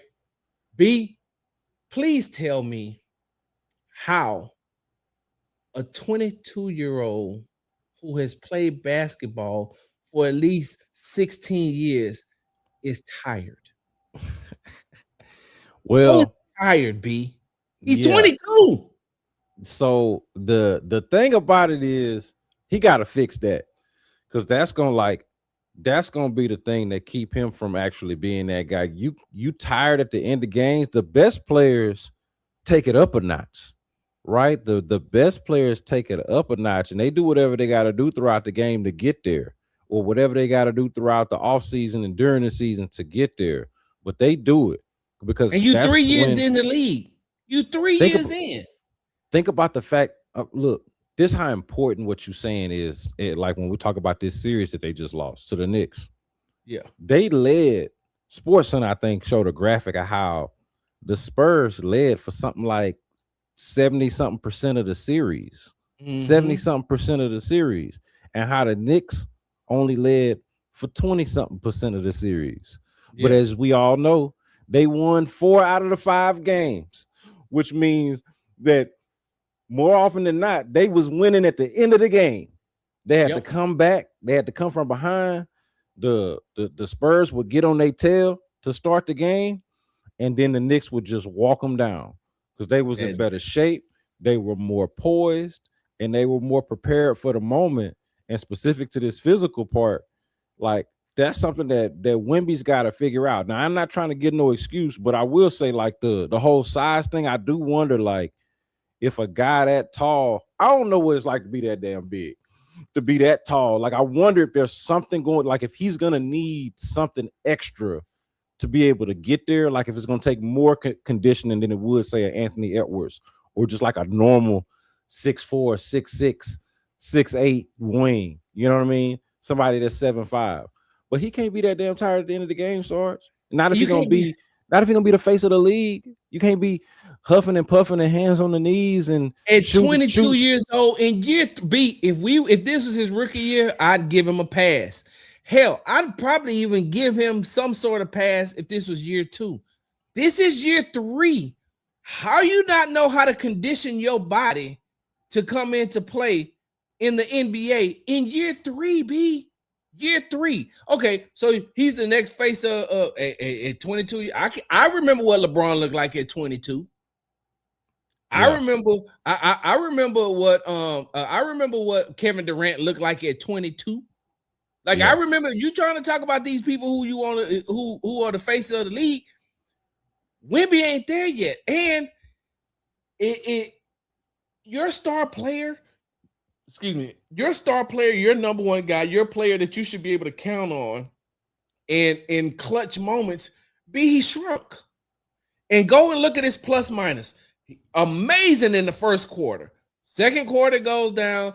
Third quarter goes down. Fourth quarter goes down. And I'm not a big plus minus guy because that's the equivalent to QBR for me, and I hate both of them. But I'm using that to say that he started to become less and less effective as the game went on. And if you want to be the next, if you want to be the face of the NBA, you want to be the guy, you want to take that next step, you want to lead your team to a championship, when things start getting tight like that, you should be the one to step up and make those plays. And you should be the one that says, give me the ball. I'm going to do whatever it is I need to do. But and I get it. You're getting pushed around by Mitchell Robinson. He's stronger than you. But then you got other players that, I put it like this, B, and you're the defensive player of the year, right? So when they were coming back down from 29, do you not remember that Brunson put that shot up over him like, bro, I'm not afraid of you. Even on the OG Anunoby tip in, Brunson is shooting over Wemby. Bro, there's no possible way that you're the defensive player of the year. You're 7'5". You're the next great thing in the NBA, and Jalen Brunson is like, I'm not afraid of you. You know what Kobe would do at the end of games? He would impose his will. OG Anunoby wasn't afraid of him neither. Didn't he dunk on him? OG Anunoby wasn't afraid of him. Cat wasn't afraid of him. Mitchell Robinson wasn't afraid of him. Jalen Brunson wasn't afraid of him. Josh Hart can't do nothing with him, but he wasn't afraid of him, right? Like they just had a bunch of dudes that would not fold, that would not fear Wemby, dare to fear Wemby. And look, man, this conditioning thing is super important. But what's funny about like your point about the early anointing of Wemby, part of it I can see being the fact that we just have never really seen nobody like this. Like I say this all the time. Normally, you know this, you can watch enough basketball throughout history to know that normally somebody that's tall, like outside of Kareem, who is still not Wemby's height, but close to it. But outside of Kareem, guys that tall don't normally be that good. Normally, the super awkwardly tall dude don't be good at all. He just be tall, and the only reason why he play basketball is because he tall. Wemby actually got some skills, and people not used to seeing somebody that tall have those type of skills. But the other side of being that size is that the only way to really deal with you is to be physical with you. Like we got to make it hard on you somehow, because we can't block your shot, but we can try to deny you the ball. We can try to roughhouse you a little bit and try to win the game that way. And you got to be in shape enough or have the physicality to take that on, right? Like Shaq, for example, which was a criticism in his heyday. But Shaq, when he was at his best, was in shape. And when things started to kind of go left was when he kind of let his conditioning slip a little bit. But even that I could give Shaq a pass because of his physical makeup. Look, if Wemby was built like Yao Ming, I'd be like, yeah, I understand, bro. You're carrying around a lot of weight at that size. And I get it. I don't know how much he weighs, but people are like, man, look, he might be sneaky certain amount of weight because he is so tall. But yeah, it's an awkward height to be. Like we gotta admit that it's beyond tall. He's past tall. So I don't know what that's like. But the point is, and I said this a minute ago, he got to figure that out, right? He got to figure it out. It might take a little bit of extra work, and we can't this might even be the bigger point. We can't anoint him until he does figure that out. You can be in awe, you can tip your cap, and the Spurs deserve a lot of credit, but we can't anoint him until he's coming up in those big moments. And you give him credit for what he did against OKC. They don't get to the finals if Wemby is not brilliant against OKC, but you saw the difference in that Knicks series, and his conditioning was exposed. If Chet wasn't so scary, but for another time. That is true. What if Chet actually shows up for that series? Are we having a totally different conversation? And I still think the Knicks win the finals, but it's just a totally different conversation. Because B, speaking of Wemby and him being the face, and there's a lot of chatter around that. Oh man, the Spurs will be back, man. They got a young team, and they're built to win. And I'm saying to myself, well, one, their coach is going to have to get better, because Mitch Johnson made a lot of mistakes in that finals. There was a lot of things that he could have done better. Now, I'm not even talking about playing Dylan Harper over De'Aaron Fox. That's one of the things, because hindsight is 2020. But Dylan Harper can ball. Dylan Harper can ball. I'm not taking anything away from Dylan Harper. But B, just real quickly, I feel like I don't feel like, how can I put this? I'm trying to be politically correct. Like, I feel like the Spurs are going to be dry humping a long time before they finally get some. They could. I just feel like they're gonna be dry humping a whole lot until they finally like it ain't just like they dry hump this year. They could dry hump 3 years from now. They could dry hump 5 years from now. Then they might be built to win. But I don't think just because they're young and they have some talent on their team that they should be automatically penciled in to go right back to the NBA Finals, especially in the Western Conference. I'm gonna go ahead and say pause before this. It's definitely a sausage fest in the West. It's a sausage fest. It's a lot. It's way more humpers than there is to be humped around, because you got a crowded Western Conference. They're not the only young core. They just went up against one that's gonna be motivated, that they went 7 against, that has won a championship, right, with the Thunder. And I think they're going to be right there. You mentioned Anthony Edwards earlier, your preferred face of the league or not. Anthony Edwards ain't going nowhere. Like, if they get Giannis. If they get Giannis, and we already know, I think we can say this much. They're going to be they're a team that's willing to be aggressive, because they've done enough. We've seen them do enough now over the years, between trading for Rudy Gobert, right? Deciding to give up on Cat and make that move for Julius Randle, I guess, because they thought that was a better fit with Rudy Gobert. And of course, Cat, coach too. Yeah, exactly. Got a good coach. They have the right sort of nucleus and aggressiveness to make you feel like, whether it's Giannis or something else, that they're gonna do something to up the ante with that team. Now, I know they didn't bring back Nickeil Alexander-Walker last year. They might have wanted to do that. That might have been a good idea. But with Anthony Edwards there, Minnesota gonna be in the mix. I don't think Denver is dead, even though they had a disappointing year, or a disappointing end to the year. Construction is bad, and they ain't got no money, and they can't move off no money. Right? No, they have issues. But what I'm saying is, it is a competitive enough conference, and I have not even mentioned the Rockets yet, right? Who I think healthy are also going to be a competitive, tough out. Okay, a tough team to go up against in the playoffs if they are healthy. So we got a lot of really good Western. I don't think you can pencil in anybody no more than you can pencil in the New York Knicks in the finals next year, with Tyrese Halliburton coming back healthy, with the Celtics constantly being in the mix. We'll see what Philly looks like. They're kind of, I know they're changing leadership, but you got enough teams over there. Okay, Detroit, obviously.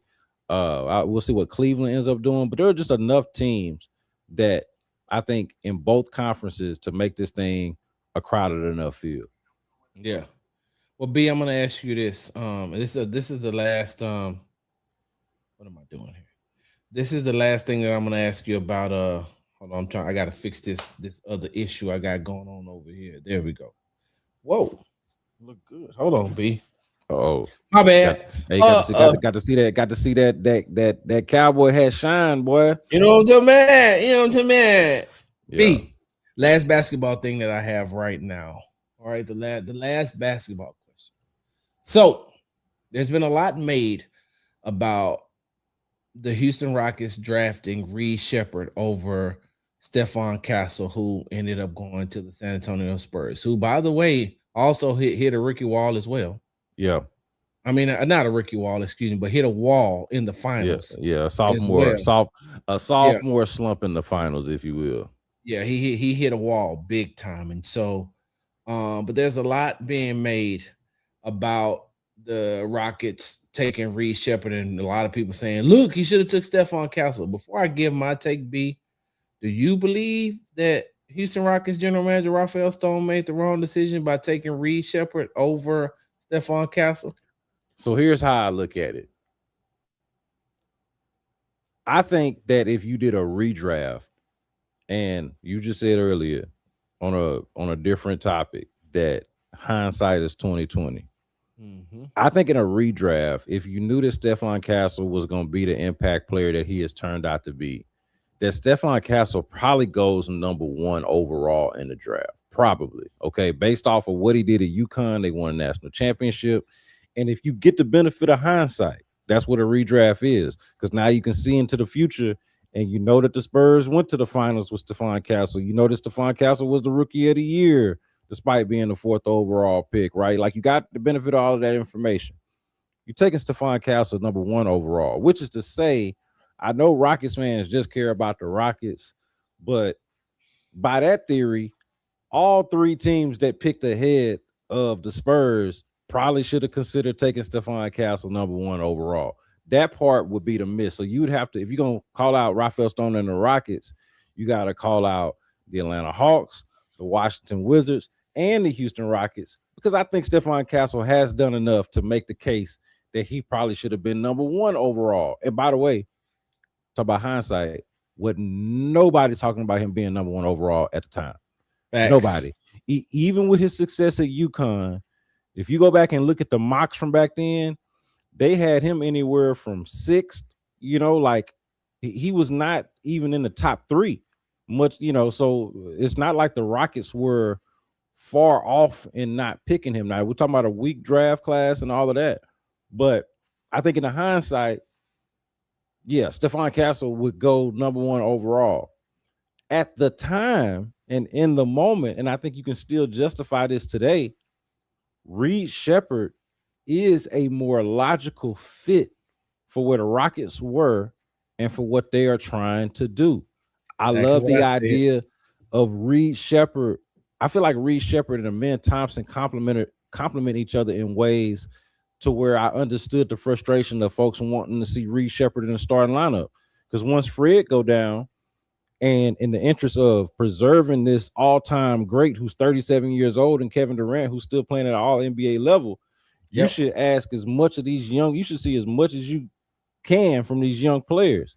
Let's see what Reed and Amen and Alperen Sengun can form together. Like, I understood people's thirst for that because their games seem to fit and complement each other so well. Reed Sheppard got work to do off the dribble, but Amen Thompson, just off of his sheer athletic ability and just physical superiority, is able to get to where he wants to get and be able to set up Reed Sheppard if they run the right plays, right? Like they got a perfect real yin and yang if they let them play together, right? So you can see that at the time they still had Jalen Green. What did Ime Udoka just say at the end of the season about what they wanted to address with their roster? Having fewer shooting and also having fewer duplicates. Now, you're not trying to call nobody out when you say that, but it is true that they got some guys that are duplicates, right? Like, we love the Terror Twins, Amen Thompson and Tari Eason, but they got some overlap skill set, and even some when Tari's shot is not falling, they have overlap offensive limitations, if you will, in terms of being able to get your own shot. So like Stephon Castle would have been that type of overlap. And I don't think it's a coincidence that we saw a report come out there that he wasn't too keen on going to the Rockets because of the presence of Jalen Green and Fred VanVleet, an established veteran in VanVleet, and at the time, a young player that they were seemingly investing in.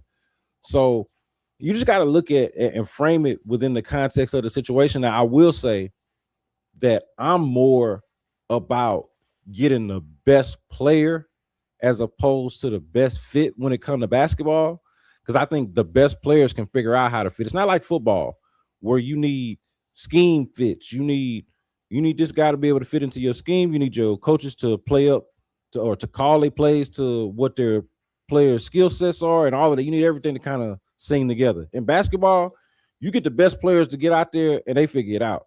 You know, so I do understand that. But if you're looking at it from where they were at the time and what made sense, and even where they are right now and what makes sense, and I understand Stephon Castle has done way more in his first 2 seasons, okay, than Reed Sheppard. It's not even fair or worth comparing the 2 careers up to this point. It's advantage Steph Castle by a mile, but the fit is absolutely high. I think they could justify drafting Reed Sheppard in that spot over Steph Castle, even if you want to acknowledge that Castle's been better. So you touched on something that I spoke about. I think I spoke about this last week, maybe week before last. I think I guess it had to be about a week and a half ago, because I kept seeing Stephon Castle's name coming up on social media a lot. Just Stephon Castle. And what I mean by his name coming up a lot is coming up a lot from Rockets fans. Look at how Stone picked the wrong person. Ime could have had him and blah, blah, blah. He was high on it. Why didn't he take him? Blase this, blase that. And so I had to finally say something. I was like, at the time that the Houston Rockets selected Reed Sheppard, they did not know that they were not going to have Dylan Brooks and Jalen Green and get Kevin Durant. And so just like what you said, duplicates, if they would have drafted Stephon Castle, they would have went right back to when it was Jalen Green and Kevin Porter Jr. That's exactly what they would have had again, because you said duplicates, they would have got the same guard that they already had. And at the time, they did not know that they were going to trade him to get Kevin Durant. So what did they need? They needed shooting, because they had Fred VanVleet who can shoot but goes to the rack. Alpi needs to paint. Jabari needs to paint. Amen needs to paint.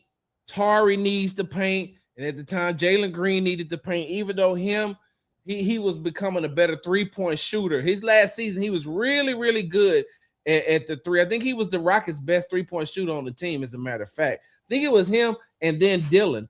They had, as far as percentages concerned, they had the best percentages that year. But if I'm Rafael Stone, I'm thinking the exact same way. I have a lot of players who can get to the rack. I don't have one player that when my players get to the rack, they can kick it out and he can shoot it and hit the 3. I don't have any shooters. So let me go and get a shooter. Reed Sheppard is a good shooter. What's happening, and the reason why people are criticizing him and people are saying that Stephon Castle is better than him. And side note, hey, if you switch them, you're talking about Reed Sheppard and saying, why didn't the Rockets draft Reed Sheppard? Why did they take Stephon Castle? Because in that Spurs system, there's a whole different dynamic in which they play. And I'm going to be honest with you.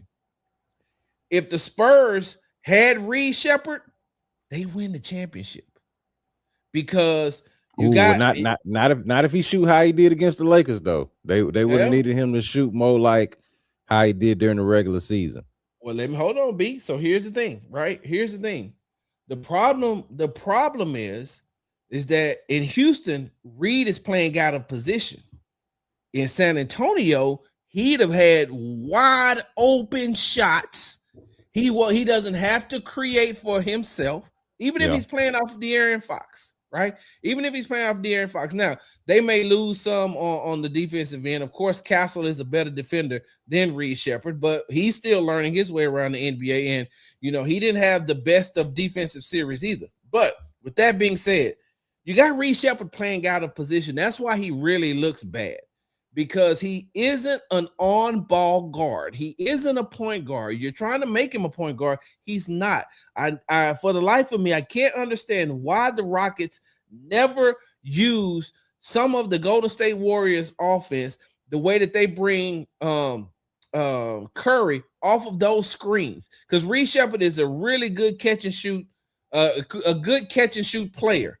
But when you got him at the top of the key trying to create, or you got him standing in the corner waiting for KD to try to create, or you waiting on our men to try to create, and then he's getting there, but then by the time he gets the ball, they've already shifted the defense over towards him. So at that point, if you're just going to have him standing, you've already lost.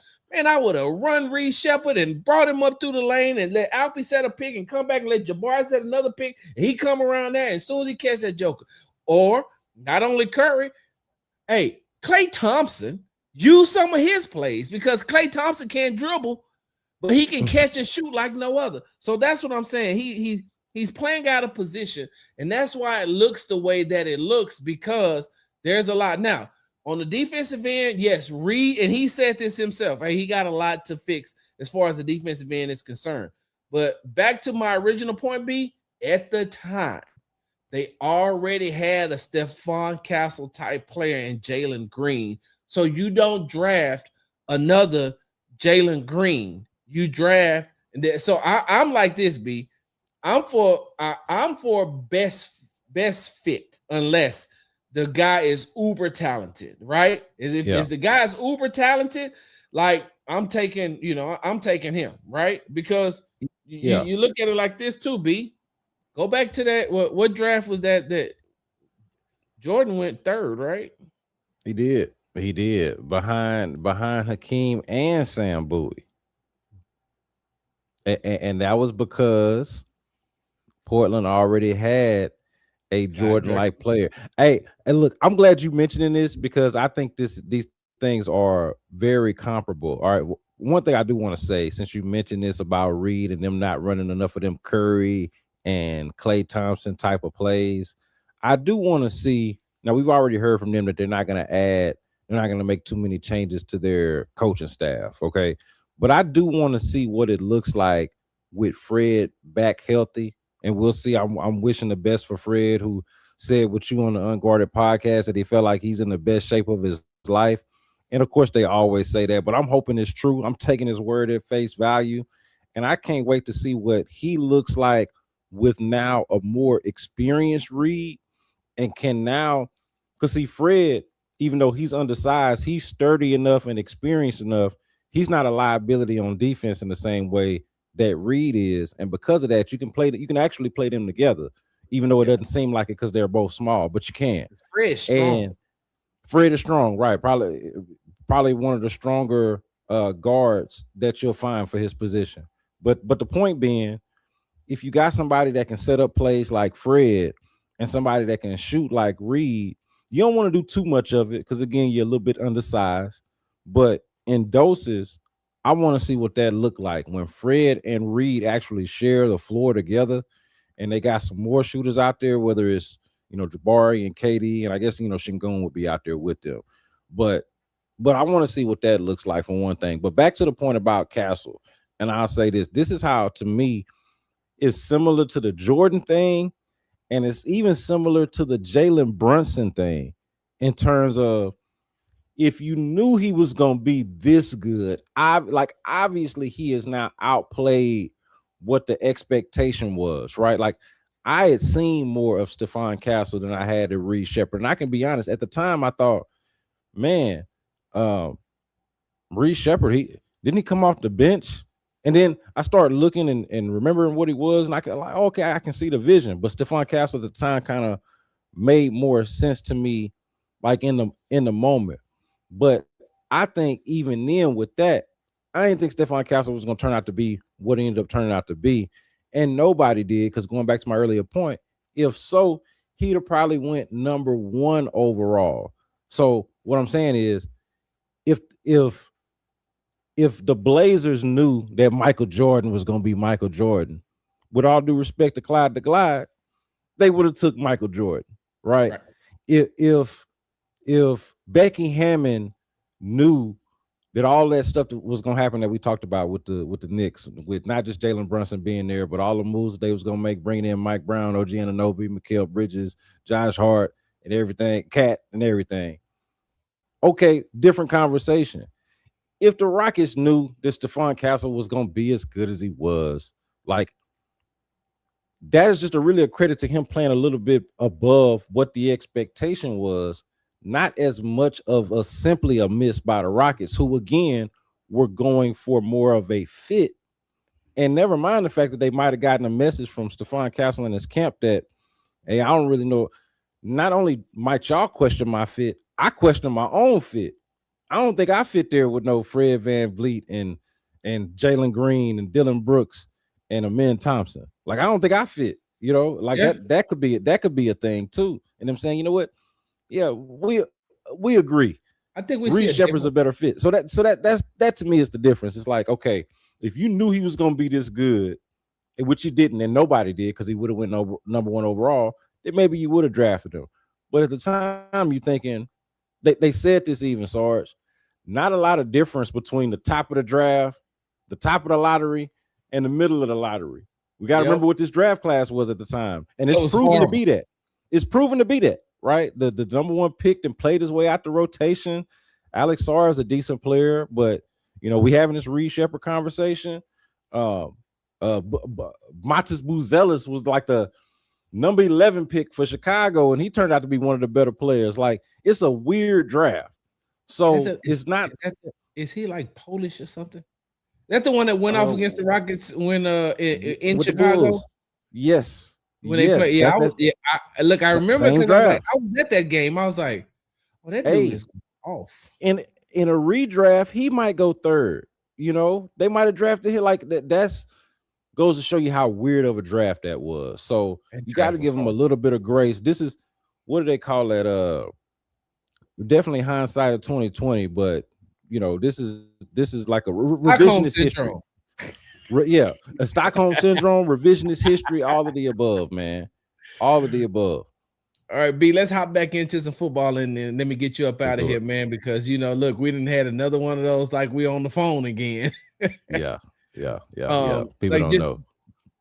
Two quick things and then we'll be out of here, B. The first thing is I'm a firm believer that the Houston Texans have found their Mike Tomlin and head coach DeMeco Ryans. And I'm not just saying as far as coaching ability or record is concerned. I'm talking about the longevity aspect and the longevity piece of it, because I can see DeMeco Ryans being here for as long as he wants to be here. And I think that he wants to be here for a long time. And I think that even when they, may have some down years, it won't be as bad as, when Bill O'Brien got fired and then the rebuild that they had before they finally got DeMeco. I think that the Houston Texans have solidified their coach for a very, very, very long time. And with the way that his football mind works, and if he, sticks with a good general manager, because I do believe that Nick Caserio, I think he's made,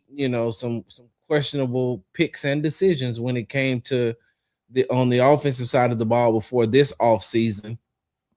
We could debate that at another time. But as long as he has a good, general manager that is on the same page as he is, I think that DeMeco Ryans is like the next Mike Tomlin for the next Mike Tomlin in NFL when it comes to that longevity aspect. Yeah, I like the longevity point because DeMeco Ryans, to his own credit and the whole organization's credit, but focus on DeMeco here, he is off to a hell of a start. Like, he has already bought himself up some equity to where I think, like, even if they had, knock on wood, they don't, but even if they had a down year this year, he has built up enough equity already to get the benefit of the doubt to run it back again and try to figure it out.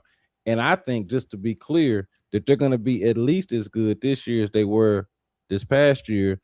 And honestly, if that offense get itself together, they should be a Super Bowl contender, flat out. Like, the Houston Texans should be a Super Bowl contender in 2026. So when you think about that, Sarge, the first 4 years of his career, of his head coaching career for the Houston Texans, they win, at least in the first 3 years, they win no less than one playoff game. And then in the fourth year, they are a Super Bowl contender. Let's see what they do this year. But he is already off to one of the better starts that you could ask for a head coach, short of having won the Super Bowl, which they obviously have not done yet and have an opportunity to do this year. So I think the longevity point is a good one. Where I really make the Mike Tomlin comparison, and this feels like sort of an intangible thing because it ain't no QBR plus minus that's gonna really tell you about this, right? There ain't no advanced stat on this. But I get into the advanced stats too, but I'm also into the people side of the game. And D'Amico Ryans, like Mike Tomlin, is just an elite leader, right? I think we get real caught up in the X's and O's. Defensive minded head coach, offensive minded head coach. What kind of system does he run? Does he run a cover two? Is he man to man? Does he blitz a lot? 3-4, is it a 4-3?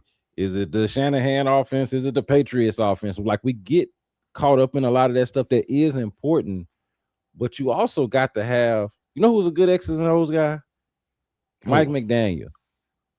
McDaniel, the former Miami Dolphins coach that's now the coordinator for the Chargers. But did he have the elite leadership, and did he give off the aura of like, hey, I gotta respect this guy, like a culture setter? Some of these intangible things that a guy like a Mike Tomlin, a guy like a D'Amico Ryans bring you, no. And I think that's the hidden value. That's the hidden value on top of the fact, again, the important piece about like the actual football stuff. Ain't no question about D'Amico Ryans as a defensive mind or as a defensive play caller or a defensive coordinator, unless I'm missing something, right? He's established there. He did his thing with the 49ers as a coordinator, has done his thing with the Texans. They've put together one of the best defenses in the league. We're sure about that.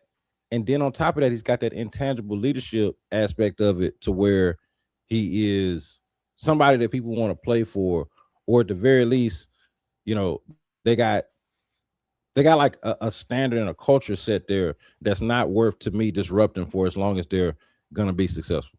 Yeah, I'm with you 100%. B. He's one of the when I look at D'Amico, I look at what Mike Tomlin was. Mike Tomlin was a coach who is going to coach you hard, but is also going to let you know, I respect you as a man.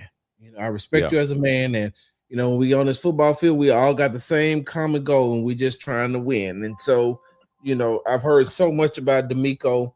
And look, I'm not gonna. I would be lying to you if I said that everybody, everybody on that football team, past and maybe some present. I don't know just yet because I haven't really gotten a chance to talk to the players, as far as one-on-one a lot this year. But there's been some past players. There's been some players that have been with the Houston Texans that didn't like D'Amico. They didn't like his coaching style. And if you can't, then maybe it is time for you to find another job or somewhere else to be, because I can see if you had that. And look, we're talking about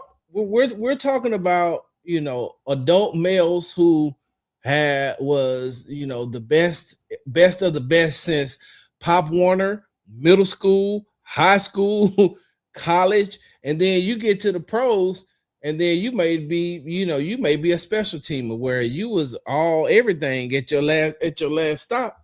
And so every man that plays in the NFL is very competitive. They want to play, they want to be out on the field, they want to do things, and just sometimes it ain't your time or you ain't ready. And so sometimes when a coach has to make that type of decision and tell you ain't ready, then it may rub some people the wrong way. So I'm not gonna say that. Let me ask you something though, since you brought that up. I'm because you connected, and it's something I heard from being around, and have also got a sense for. But it's interesting to me because you mentioned how everybody, like, D'Amico not for everybody, and nobody is really, but D'Amico specifically here, I have noticed that it does seem like he does best with the younger players. Like the younger players do a really good job of buying in, and that it's not that the older players don't, but that to me, from what I've seen, and I could be wrong about this, you check me if I'm wrong.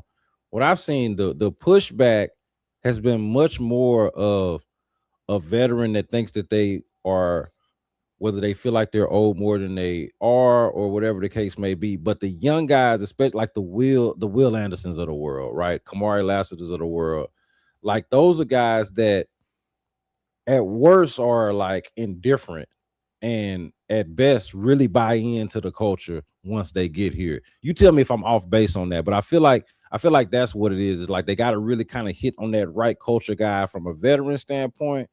But the young guys that they identify are guys that they suspect will take well to D'Amico's style of coaching. Well, what do they say, B? You don't know what you don't know. So a lot of these young guys, they don't know. They ain't never been under another NFL coach. The only NFL coach, and the only way they know how to do it is whatever D'Amico say. That's how you're supposed to do it. So you go back and you look at these guys. When you look at Tank, Kamari, Kalen, CJ, Will, Jalen Noel, Jaden Higgins, like Kay Stover. Like you look at the Ariante Urser, you look at these young guys. Henry To'oTo'o. Yeah, Henry To'oTo'o. Like and Derek Stingley Derek Stingley is the best of the best, and he knows who's a good coach and who's not a good coach. So his first couple of years in the league, he know that he wasn't in a very stable or a stable organization. Let me just put it like that. In a stable organization or a stable situation. So you don't know what you don't know, and you never forget your first, B. So this is the D'Amico Ryans is the only thing that a lot of these young guys have ever known, and that's a really, really good thing, because I put it like this: when you go back and you look at some of the pre D'Amico years, as far as players are concerned, maybe Kenya Green is a different player if he comes in with D'Amico Ryans and is not under Chris Strausser. Maybe, just maybe, Damian Pierce may be a different type of back if he comes in with the D'Amico Ryans and not already been there. So, like I said, a lot of these young guys, they gravitate because D'Amico also has the background. D'Amico has the background to say, let me put it like this: he has the background and the proof to say, hey man, if you listen to me, you could be successful. Look at what I did in college. Look what I did in the pros. Look what I did as an assistant coach, then a coordinator, now as a head coach. Like, if you've been under D'Amico Ryans since 2023, the only thing you've ever known is making the playoffs, not making the playoffs. Like, if they wouldn't have made the playoffs last year, some of those players probably would have went crazy, because that's the only thing that they knew. Hey, look, man, I like the way that this feels. I like the way that making the playoffs feel, because I made it the past 2 years. Like, they were very upset and disappointed that they didn't win the AFC South, because that's the only thing they know. Winning the AFC South, playing wild card weekend, and then playing in the divisional round. Like, there's guys, and that's why even, side note, when we go back to, when we look at a player like CJ Stroud, like, okay, cool, you can say whatever it is you want to say about him, and you don't think he should get paid, but all he's ever done since he's been with the Houston Texans is win.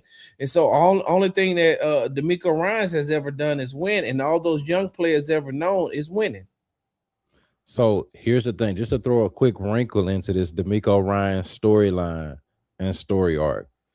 This is the only thing that I could see sort of doing him in. And I really wonder how much.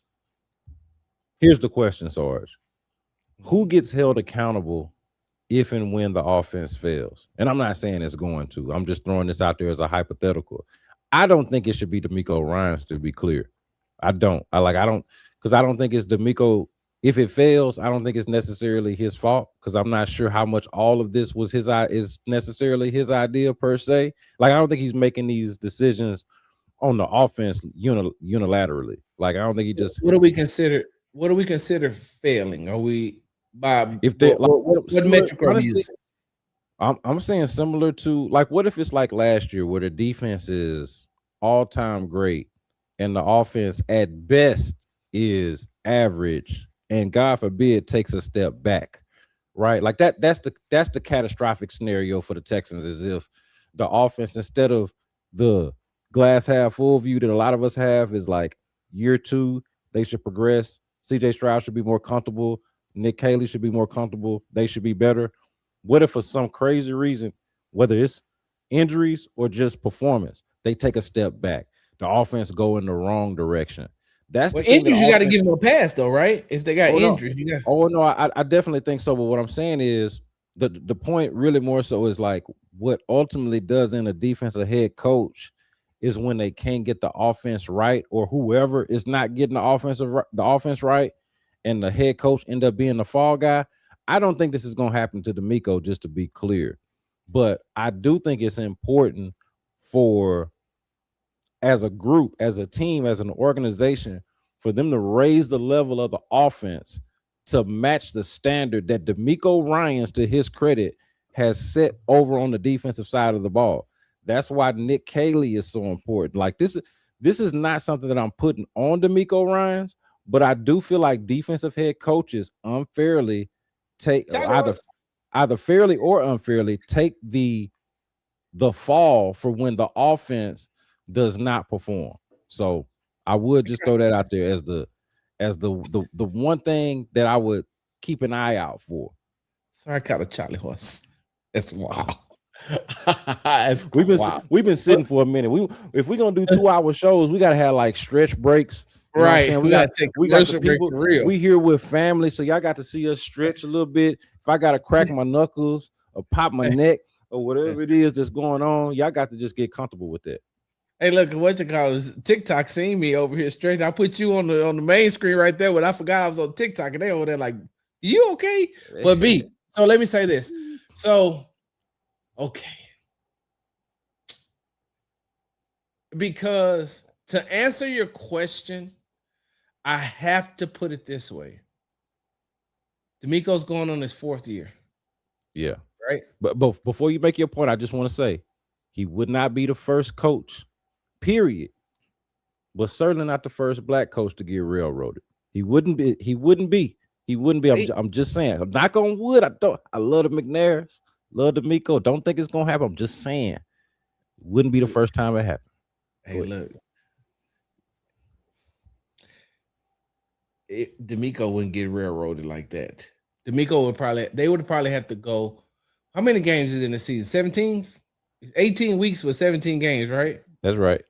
They would have to go like 0-17 for 3 years in a row for them to say, you know what, D'Amico, this just ain't working out. And now I can't see that.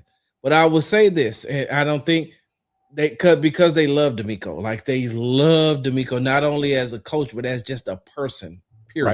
Rightfully so. But B, you look at like there's been a common theme if you look at it over the last 3 years and even going into year 4. So if you had to take an educated guess, who do you think put the defense together?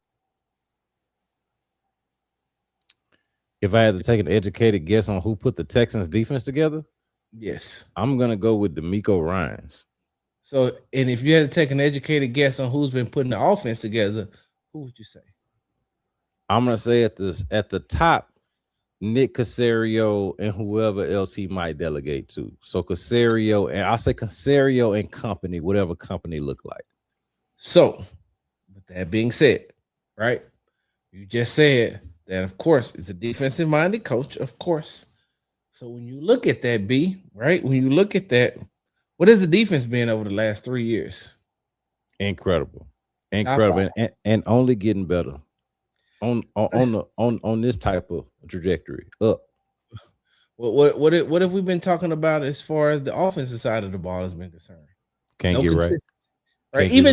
Even D'Amico said this year, hey man, look, we got to find some way to get some type of consistency because we know that our defense has been good because they've been together for so long and they're consistent because they know who's going to do what, when, where, why.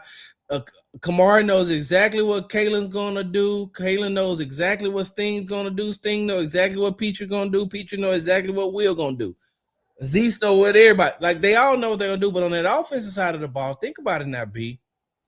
Was D'Amico that pulled the trigger to get Ed Ingram and Laken Tomlinson and what's the other Cam Robinson? Cam Robinson. Yeah, that wasn't a D'Amico type thing. I mean, that wasn't a D'Amico saying let's go out and get that. And one person who's watched the offensive line the entire time, excuse me, has been Nick Caserio. So I would say that if the offense is a failure, and Nick Caserio also hired Nick Caley, his guy, his guy. Cole Popovich is whose guy? Nick See what I'm saying? Caserio. Jerry Shaplisky is his guy. Yeah. Like these are Nick Caserio type guys. So if you are having inefficiency on the offensive side of the ball, that won't fall back on D'Amico Ryans. That's actually going to fall back on Nick Caserio. And I'm gonna be honest with you, B. The Texans can't afford to have CJ Stroud going into a new offensive system every 2 years. Because if Caley doesn't work out and you about to give CJ, you about to back up the Brinks truck for CJ, like, and whether you want to or not, what the market dictates is that. The only other way I see them getting rid of CJ, you know what? I'm not going to even say that because then people will try to clip it up and be like, well, Sarge said that the Texans going to get rid of CJ. No, because I know that the Texans love CJ and they know what he's capable of doing. And this year, B, this is why I think that's going to be different this year, because they actually made a concerted effort to get the offensive side of the ball stronger by getting those offensive linemen, by getting David Montgomery, by looking at just what they have, by drafting Rutledge. Like they brought in Foster Moreau as a tight end who Will Anderson brought up like not prompted. Like he wasn't asked about Foster Moreau, he just brought him up. So like and look, that's kind of a under the radar type of name, but this is just, to your point, the effort to make them a more physical offense. Yep, for sure. So we'll see. So yeah, so with that being said, man, I don't see, it is, how can I put this? Because I'm a lot of people may not like when I say this, and I know we got to get up out of here, B. And this may be something that we'll talk about at another time. Bill O'Brien probably would have still been with the Houston Texans if he wouldn't have got power hungry. If he doesn't get power hungry and want to be like Bill Belichick, he probably would have been with the Texans way longer instead of getting fired in week 4. Right? Wasn't it week 4 going into week 5? Yep. It was after week 4 because they had all of the Texans head coaches up to that point in the building at the same time, because for whatever reason, Dom Capers and Gary Kubiak, because they played the Vikings and Gary Kubiak was coaching with the Vikings at the time, and they took a picture together with all 3 of them, and then he was fired like the next week. Yep. And then after that, they proceed to hire 3 more guys over the next 3 years, double up that head coaching total of franchise history just in the next few years. But to me though, Sarge, this is why year 2 of Nick Caley is so important, that they get this thing right, because again, already in the D'Amico Ryans era, and no fault of D'Amico Ryans' own, but for whatever reason, the Bobby Slowick part didn't work out. So they'd already fired the offensive coordinator. And we looking right here in the chat where front runner 2104 says Caley is not the guy. I ain't saying he is or he ain't, but that's a feeling out there. It's still an open question on whether he is the guy or not. I feel like year 2 is going to be the year where that question is asked again and definitely answered, because it's a no excuses type of year to me. It's a no excuses type of year. They have done all of the things that you talk about with the offensive line, brought in a bell cow running back in David Montgomery, while keeping Woody Marks in year 2 as like in a much better role that I like him for, as somebody as the number 2 change of pace back, somebody they can throw the ball to out of the backfield. really utilize his skill set with David Montgomery as the real hammer in the backfield. So it should be there. I mentioned them weapons. We'll see what that end up looking like. But it's a no excuse, no nonsense type of year for that offense for me. And whoever we want to hold accountable, Nick Caley, Nick Caserio, y'all put this thing together. Let's see. Let's make something shake out here, man. I'm gonna tell you like this, B. I'm gonna tell you the same thing I told DJ last week when we were on air. You heard me say earlier that I think that the Texans are gonna have the best. I think that the Texans have the best wide receiver core in the AFC South, right? I remember. I also believe that this year that the Houston Texans will have a top 5 to 7 offense in the AFC. I believe that. I believe that because, and the reason why is it has nothing to do with CJ being in a contract year. I just think that they finally got. I think that they finally made a concerted effort to protect him. One, and then if Nick Caley, being a second year play caller, because you also got to look at it like this, B. When CJ did in his rookie year, CJ was the one who did a lot. It's like CJ did a lot, but then in year 2, they still had Chris Strausser, bro. Chris Strausser was. I'm gonna put it like this: one of our colleagues ran into a former Houston Texans offensive lineman on last week, and he said, "I wish I would have never met Chris Strausser. I wish I would have never met him, been under his guidance or his leadership. None of that." And B, I'm gonna be honest with you. Like remember when he came and he came and actually talked to us. I think they made him available, and I was like, "Hey man, what's going on with this? What's going on with that?" And those answers he was giving, he was like, "Nah." And we know that Cole Popovich was the one trying to fix the problem. So, when you look at Bobby's last year, it just was doomed from the start when you don't have the offensive line that you need. But I feel like with Nick Caley and Cole Popovich year 2, I'm more curious to see what the relationship between CJ and Jerry Shaplinski is going to be like in year 1, because he was so used to Gerard Johnson. Yeah, 100%. I think that's an underrated kind of personnel change or a coaching change is the quarterback. First they changed the offensive coordinator, then they changed the quarterback's coach because they steady trying to find answers. And on the Chris Strausser point, since you mentioned it, I do want to point out, and not to pile on Nick Caserio, but whoever's decision it was in the beginning to pair an offensive coordinator, a first-year offensive coordinator in Bobby Slowick with a guy in Chris Strausser who had never coached in the same scheme. Like, you want your coordinators, and he came from the coach, right? Either wherever he came from, he had never run the Shanahan Kubiak scheme that they was running.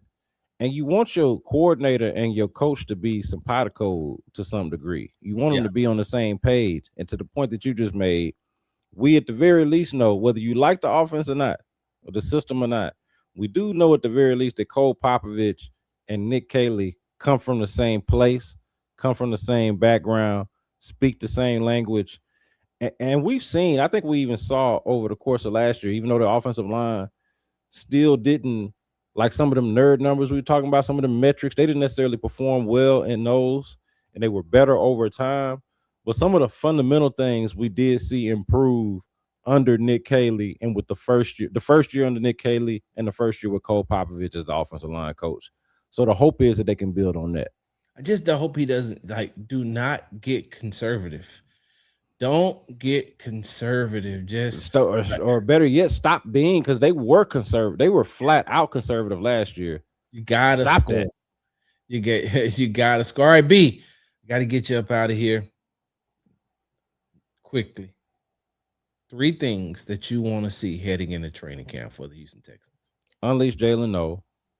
Unleash Jalen Noe. I said that earlier, but that was one of my 3 things. So consider that a teaser from earlier. Unleash Jalen Noe. Want to see what that looks like. Also want to see Brevin Jordan. Ooh, all right. Brevin Jordan is a training camp uh is a training camp Crush, player to watch for me because Camp look, Crush. I'm not. Yeah, call him a camp crush. I take that. Call him a camp crush because I'm not similar to Tank. I'm not putting too much into that because they've both had these back-to-back years where things ended in horrible fashion when it comes to injury. But could that be a playmaker? We talk about explosive plays, and the tight end position was a big talking point during OTAs and minicamp. Might they have a guy, and it's going to be real curious to see what the numbers game is at tight end anyway, because they drafted one. Obviously, we know Dalton Schultz is going to be there. They brought in Foster Moreau, and Brevin Jordan is really okay. Stover is still there, and Cade lost weight. He looks Cade good. and Looks Cade fast. looks good, is moving a lot better, and of course Brevin Jordan we know is different from really anybody else in the position room, and we'll see what Double Cade tights. They gonna go double tights. Hey, we're not supposed to say too much of what we've seen in practice, but let me just say this. No I more Blake feel Fisher has checked in. Number 57 is eligible. I feel good about them being able to go out there in normal 21 personnel or normal in normal personnel and do not have to over rely on that sixth offensive lineman. Which was, I say this every time we bring it up, so I gotta say it here, Sarge. It was such a shame, bro, that they was doing that for survival. Normally, Sarge, you know this, when you bring in a six offensive lineman, it's because you really finna kick somebody ass. It's because you really finna bring the pain. And them boys was doing that just to survive. Just to survive. So Wait. Brevin Jordan. Wait, hold on. Before you do, like, just real quick, I gotta take up some more of your time. So which one was worse in your mind? Number 57 has reported as eligible or Driscoll Cat? Ain't that what it was? Driscoll Cat is worse because number 57 reporting as eligible was at least justified as something to do to survive. Again, Yeah. it was a survival tactic, just like I say, man, I don't respect nobody that kick another man in the gonads unless he doing it to save unless you're doing it to save your life. You should Yeah. not do that. This was basically them kicking somebody in the nuts every week because that's because they got to go down kicking and screaming. That's what it was like. Driscoll Cat. You tell me, Sarge, what y'all in the chat. Y'all tell me what the justification was for that. Y'all tell me. I know Driscoll was a little bit more athletic than your average quarterback, but did that justify Driscoll Cat? They ran Driscoll Cat. They ran Driscoll Cat, and Davis Mills was healthy. Hey, one of the assistant coaches said that he was like Lamar Jackson. Wait, hey, look, hold on. One of them said, I'm trying to remember which one it was. I don't think he here no more. Oh, that was one of the coaches said he was like Lamar Jackson. He was Lamar Jackson with two C's and not a K. Jackson with an X. Nah, he was Jamar Laxon. He was Jamar Laxon out there. Oh, just okay. So you got the hell was they on, man? You got Brevin Jordan. So I got Brevin. I say unleash Jalen Noel, Brevin Jordan, and of course I buried the lead again, but CJ Stroud. I want to see him like how they talked about at minicamp, how he commanded the offense, how he's confident. Like I'm ready for the CJ Stroud. Call it whatever you don't call it a comeback. Call it a comeback. I don't give a damn. Call it a redemption tour, whatever it is. And CJ get to decide what he motivated by and what he not. I don't care. I want to see what it looked like once he get out there, man. Year 2 in this offense. Unleash Jalen Noel. Let's see what Brevin Jordan and his tight end group at large look like. And CJ Stroud commanding the offense. I gave you earlier about the Keelan Rutledge thing. We talked way too long about the offensive line and centers. I feel like that part kind of go without saying. We know the offensive line is big. But CJ Stroud, the quarterback, the future, and I do believe the future $60 million man, whether they do it in the offseason, whether they do it like this offseason, next offseason, whenever they do it, CJ Stroud going to get paid. I do believe that. But this year is going to be the year for him not only to quiet the doubters, but to also just level up the Texans in a way that they have just not been before. And I think they got the chance, Sarge. I believe it. B, got you. Unleash Jalen Noel, Brevin Jordan, CJ Stroud. Yep. Here's my thing. Tank Dell. Got a chance to see him in minicamp. Got a chance to see him run some routes. Got a chance to see him with his helmet on. So I want to see how he's going to take that next step heading into training camp, especially after they put the pads on, and how much are they allowing him to actually play? Is he going to be 100%? They're going to give him 100% approval to do all things, to be able to practice full practice, or are they going to limit him? So that's what I'm looking forward to. And within those same parameters, where does he fit? Because like I said, I'm a big proponent of you don't lose your starting job due to injury. And I'm not saying this is a different set of circumstances, especially with the horrific injury that he sustained. So it's coming back. I'm not saying he should be starting, but I don't think that he should be, wide receiver 4 just yet. So I mean, and that's nothing. Like you said, you want to see them unleash Noel. I want to see them unleash Jalen Noel too. Now, if they can be 3A and 3B, I got that. But if you're going to, I feel like that he needs to have the opportunity to, if you're not going to put him on the outside because you have Higgins. Wait, B, you got something you want to say? Now, go ahead. I'm gonna let you finish because I do have something to add before you go into your next one. But I'm gonna let you finish first. No, go ahead. Well, so a couple of things, because I'm glad you mentioned Tank. I didn't want to mention Tank, but since you did, I'm gonna go ahead and tease a video that I'm doing on the B block. The title that I'm going with so far, all right, the B block with B Scott on YouTube is, and it's a little bit long-winded, but stay with me here. Tank Dell is at least running around, but when will he be ready for violence? That's the question. When can Tank Dell take a hit and us all not grab each other by the arm, invade each other's space, like, oh, wait a minute, kind of like with a nervousness, kind of like I like how you tease that visceral reaction. When can he encounter violence? I don't know the answer, but that is part of it. And because you did go to wide receiver 3 and 4, you did that. I got to get messy now, man. And especially since we got to the end of this, we finna wrap up. But you talking about wide receiver 3, Jalen Noel. I want to see them unleash Jalen Noel. But a question I got is, Xavier Hutchinson not wide receiver 3? If Nico Collins and Jaden Higgins, we assume, are 1 and 2, I don't know. I don't know yet. It just depends on how much.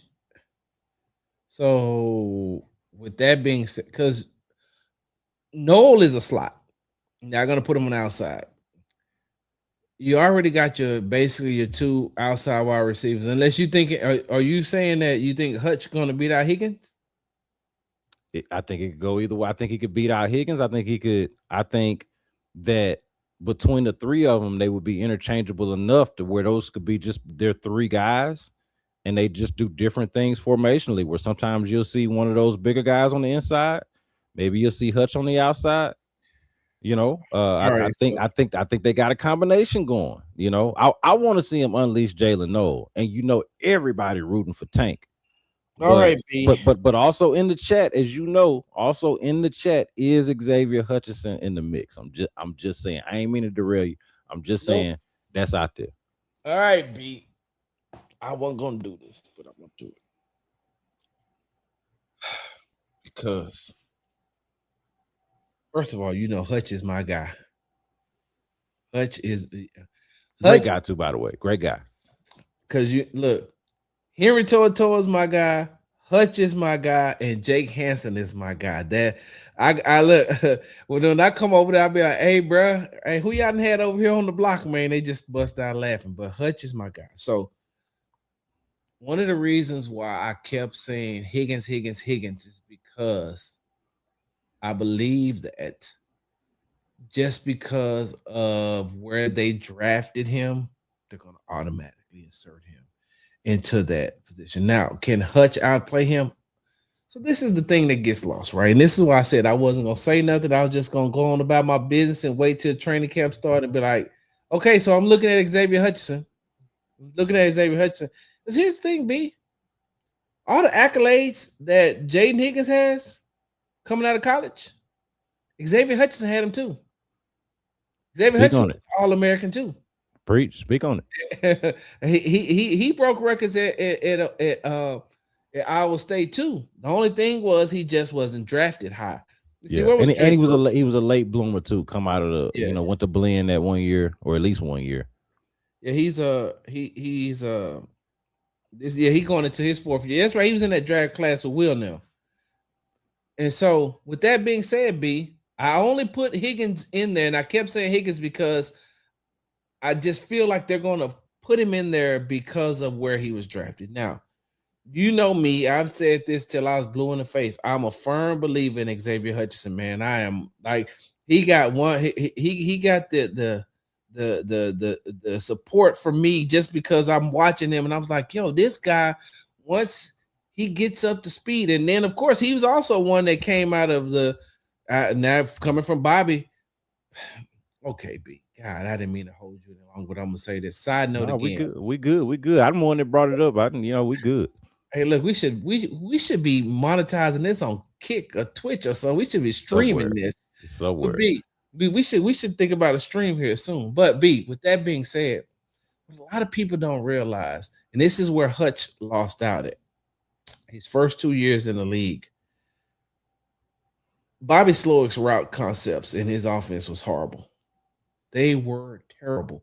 And he kept saying about the explosive. Maybe it's just the first year play caller because Nick Caley, his wasn't always the best either. But with that being said, I still just look at Hutch and I see that he has the raw ability to do what he, he has the raw ability to be a really good wide receiver.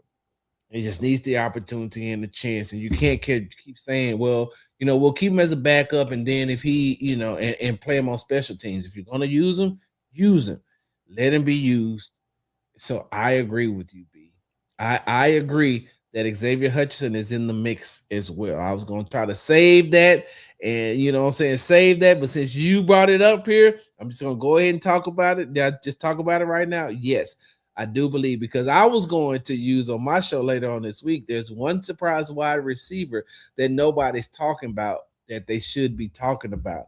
But I don't mind talking. Hey, make that a tease. Hey, consider that a tease. But we already talked about it. Ain't no teasing no more. hey, look, you'll dive deeper into it. But I couldn't help but bring it up because I feel like it was you that I was talking to at one of the practices about, and I don't even know what made me say this, but I was like, it occurred to me that I felt like Xavier Hutchinson was the most improved player within the time, like of the D'Amico Ryans era, from the time he got here to the time now.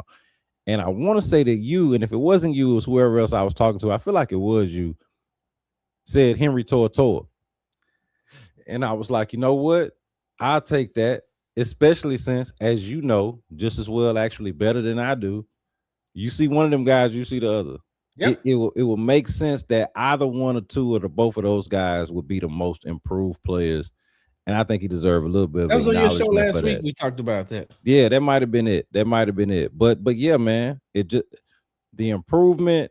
I think that he is so much more reliable today than he was when he got here. I'm not trying to oversell. I'll let you do that whenever you talk about Xavier Hutchinson on your video. But that is like in the midst of the Jalen Noel hysteria and the Tank Dell curiosity.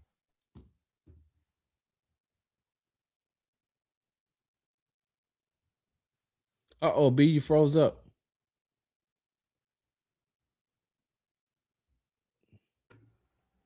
B.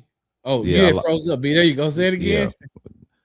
I said within the Jalen Noel hysteria and the Tank Dell curiosity, there is Xavier Hutchinson sitting right there as a reliable option. I like that, B. So, Tank Dell, what I'm looking for at training camp, because I feel like you and I maybe look since we're alternating, maybe next week on your show after you do that, we can get back to that. Yes. All right, so we'll save Xavier Hutchinson for that, but I will say this, B, the three things. One is Tank Dell. I want to see, and hey, tell him what you're gonna have on the B Block podcast again coming up this week. Tank Dell is at least running around, but when will he be ready for violence? I like that, B. I'm about to clip that. When will he be ready for violence? So that's the question. That's what I'm looking for in training camp is Tank Dell.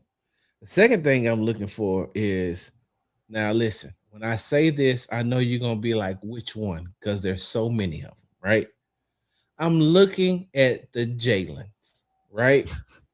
It's Looking 50 at the 11 of Jalen's. them. It's 50 Right. 11, Sarge. You're gonna have to be specific. Not talking about I'm not talking about Jalen Noel. I'm not talking about Jalen Petrie. Okay. I'm talking about cornerback Jalen Smith and safety Jalen Reed. All right. Those are the two Jalen's that I'm looking at because they are learning from some of the best in the game as far as their coaches are concerned, but they're also learning from they're also learning, on the they're getting that hands-on experience by being in practice and watching Kamari Lassiter and watching Kalen Bullock and watching Derek Stingley and watching Reed Blankenship. And so I'm interested to see year two, especially with Jalen Smith going down and missing a lot of the majority of the season due to injury. And with Jalen Reed starting the year on injuries or coming back, getting injured again, then coming back and helping out, playing the playoffs. I'm just looking to see what year two is going to be like for the Jalen. So you got Tank Dell, the Jalen's, Smith and Reed, and the last one is Ariante Ursery. Okay. And the reason why I say Ariante is because last year he was baptized by fire as a rookie, going up against Will and Daniil every day. He's a rookie being baptized by fire, and they didn't take it easy on him either. But what Will did do was Will did take him after mostly every practice in training camp. Will put him to the side, tell him, hey, this is what I did to beat you. This is what you got to get strong on. This is what you got to do. It. Ariante has come back, and he's in very good shape. And he already has the mindset of wanting to be the best left tackle in the game. Now he just needs to put the mindset, the skill, and the body size all together. And so now I'm looking because, we talked about Nick Caley earlier in that offense, and we talked about CJ Stroud. Like the biggest, the one thing that's going to make that offense go is how well can Ariante protect CJ's blind side, because that's one of the things that no matter what, I don't care how you felt about the penalties. I don't care how you felt about the run blocking. Laramie Tunsil did not let CJ Stroud get touched, not from the blind side. He not giving up no sacks from the blind side. And so a second year under Cole Popovich, now going up against the best defensive ends in practice, another year under his belt, him being able to study, him being able to actually get his body together, his NFL body, not just that college body still. I just believe that Ariante Ursery is somebody that I believe that he's gonna get better. Of course, this year too. You can't really talk about his rookie year, but he's one of the people that I'm looking forward to looking at in training camp to see how much what's the next step he takes. I think that it's a credit to, it is both at the same time a credit to Ariante Ursery, but also an indictment on what the offensive line has been over the years, that we're not giving more attention to Ariante Ursery going into year two. Yep. Because he is only one of two for sure starting offensive linemen coming back. Jake Andrews might start. We think that Braden Smith is going to be the right tackle. If Trent Brown were to for some reason be that, then that would be more. But because I'm not starting Trent Brown for the season. I'm not. I just said this on the radio. I don't think Trent Brown got a full season in him. That's a break. Yeah. And it's no disrespect. It's just the real of it. You look at him kind of move around. It's look, he is a break glass in case of emergency type of situation, and I think it should stay that way. But I'm with you on all of that. The Ariante Ursery point for sure. I would This is reiterate 12 everything years. you said. God dang, I ain't know he been in the league 12 years. Been in the league a minute, man, a long He time. walk And, like it, too. and he is massive, man, massive dude. And then Hey, I do B. want, I do want to say real quick on the Jalen, since you mentioned it. Have you ever seen? Because I be in the locker room, you be in there even more than I do. So we both been around Derek Stingley quite a bit since he been in Houston Texans. I can't remember too many times I seen him that giddy. There was one time the Texans did one of those preseason get-togethers, like the not Taste of the Texans, but one of them type of things that they do early in the year. Where I did see Derek Stingley. He had his lady with him before they had their baby. This was a couple years back, and I saw him chatting up the table. And I was like, man, I ain't never seen Derek Stingley talk this much. But this was kind of in private. This wasn't with the microphones and the cameras in his face. Mm-hmm. But with the microphones and cameras in his face, when he talked about J-Rock, this is Jalen Smith. And I'm the one I asked him about that because I knew he wanted to talk about J-Rock. Have you ever seen him that giddy to answer a question? That was his answer to you was something like 22 seconds. We don't normally, we played it on the radio. That's why I know that. Yeah. We don't normally get that. So I'm right there with you on that. Just like I don't know what the pathway is for him playing outside of either injury or if they want to do some type of like quarter score, like a dime package where they put extra defensive backs on the field or something like that. I don't know. But hearing Derek Stingley, who I think we can agree knows ball, talk about J-Rock in the way that he did, make me right there with you in agreement on things to watch. Wait till you hear Kamari and Kalen Bullock talk about him. Okay. Because I think him and Kalen played together at USC. That's right, USC. That's right. And you know he used to date a Olympic gymnast. I did know that. Oh, I asked him. Know that. Look, off the record, he was talking about that, and I was like, "What was it like?" He was like, "It was just different." And it's like, "What you mean, just different?" He's like, "Because everybody wants to talk to her. She's so famous. Everybody just want to talk to her all the time." He's like, "It's just hard sometimes because everybody wanted to talk to her." Then we got to talking about playing at USC. He's like, anyway, that's another story for another time. But this can I just say on that? For that alone, he is a winner in my book. Facts. He is a winner. Big that guy. I know. Look, I know a winner when I see one. That's a winner.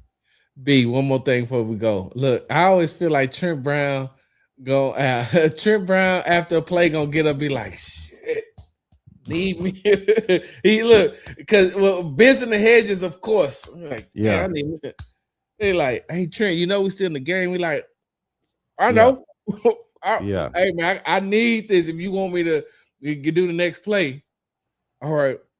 Trent, you listen to the play. Is it run or pass? That's all I need to know. Is it run or pass? Just tell me that. Matter of fact, hey Ed, when we get to the line, look,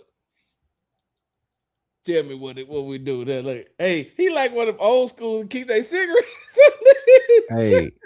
Hey, he definitely looked like he could still play with it if you shot him down and he's smoking a short or a Black and Mild, a stogie, or like he could down a beer right before he go out there for a play.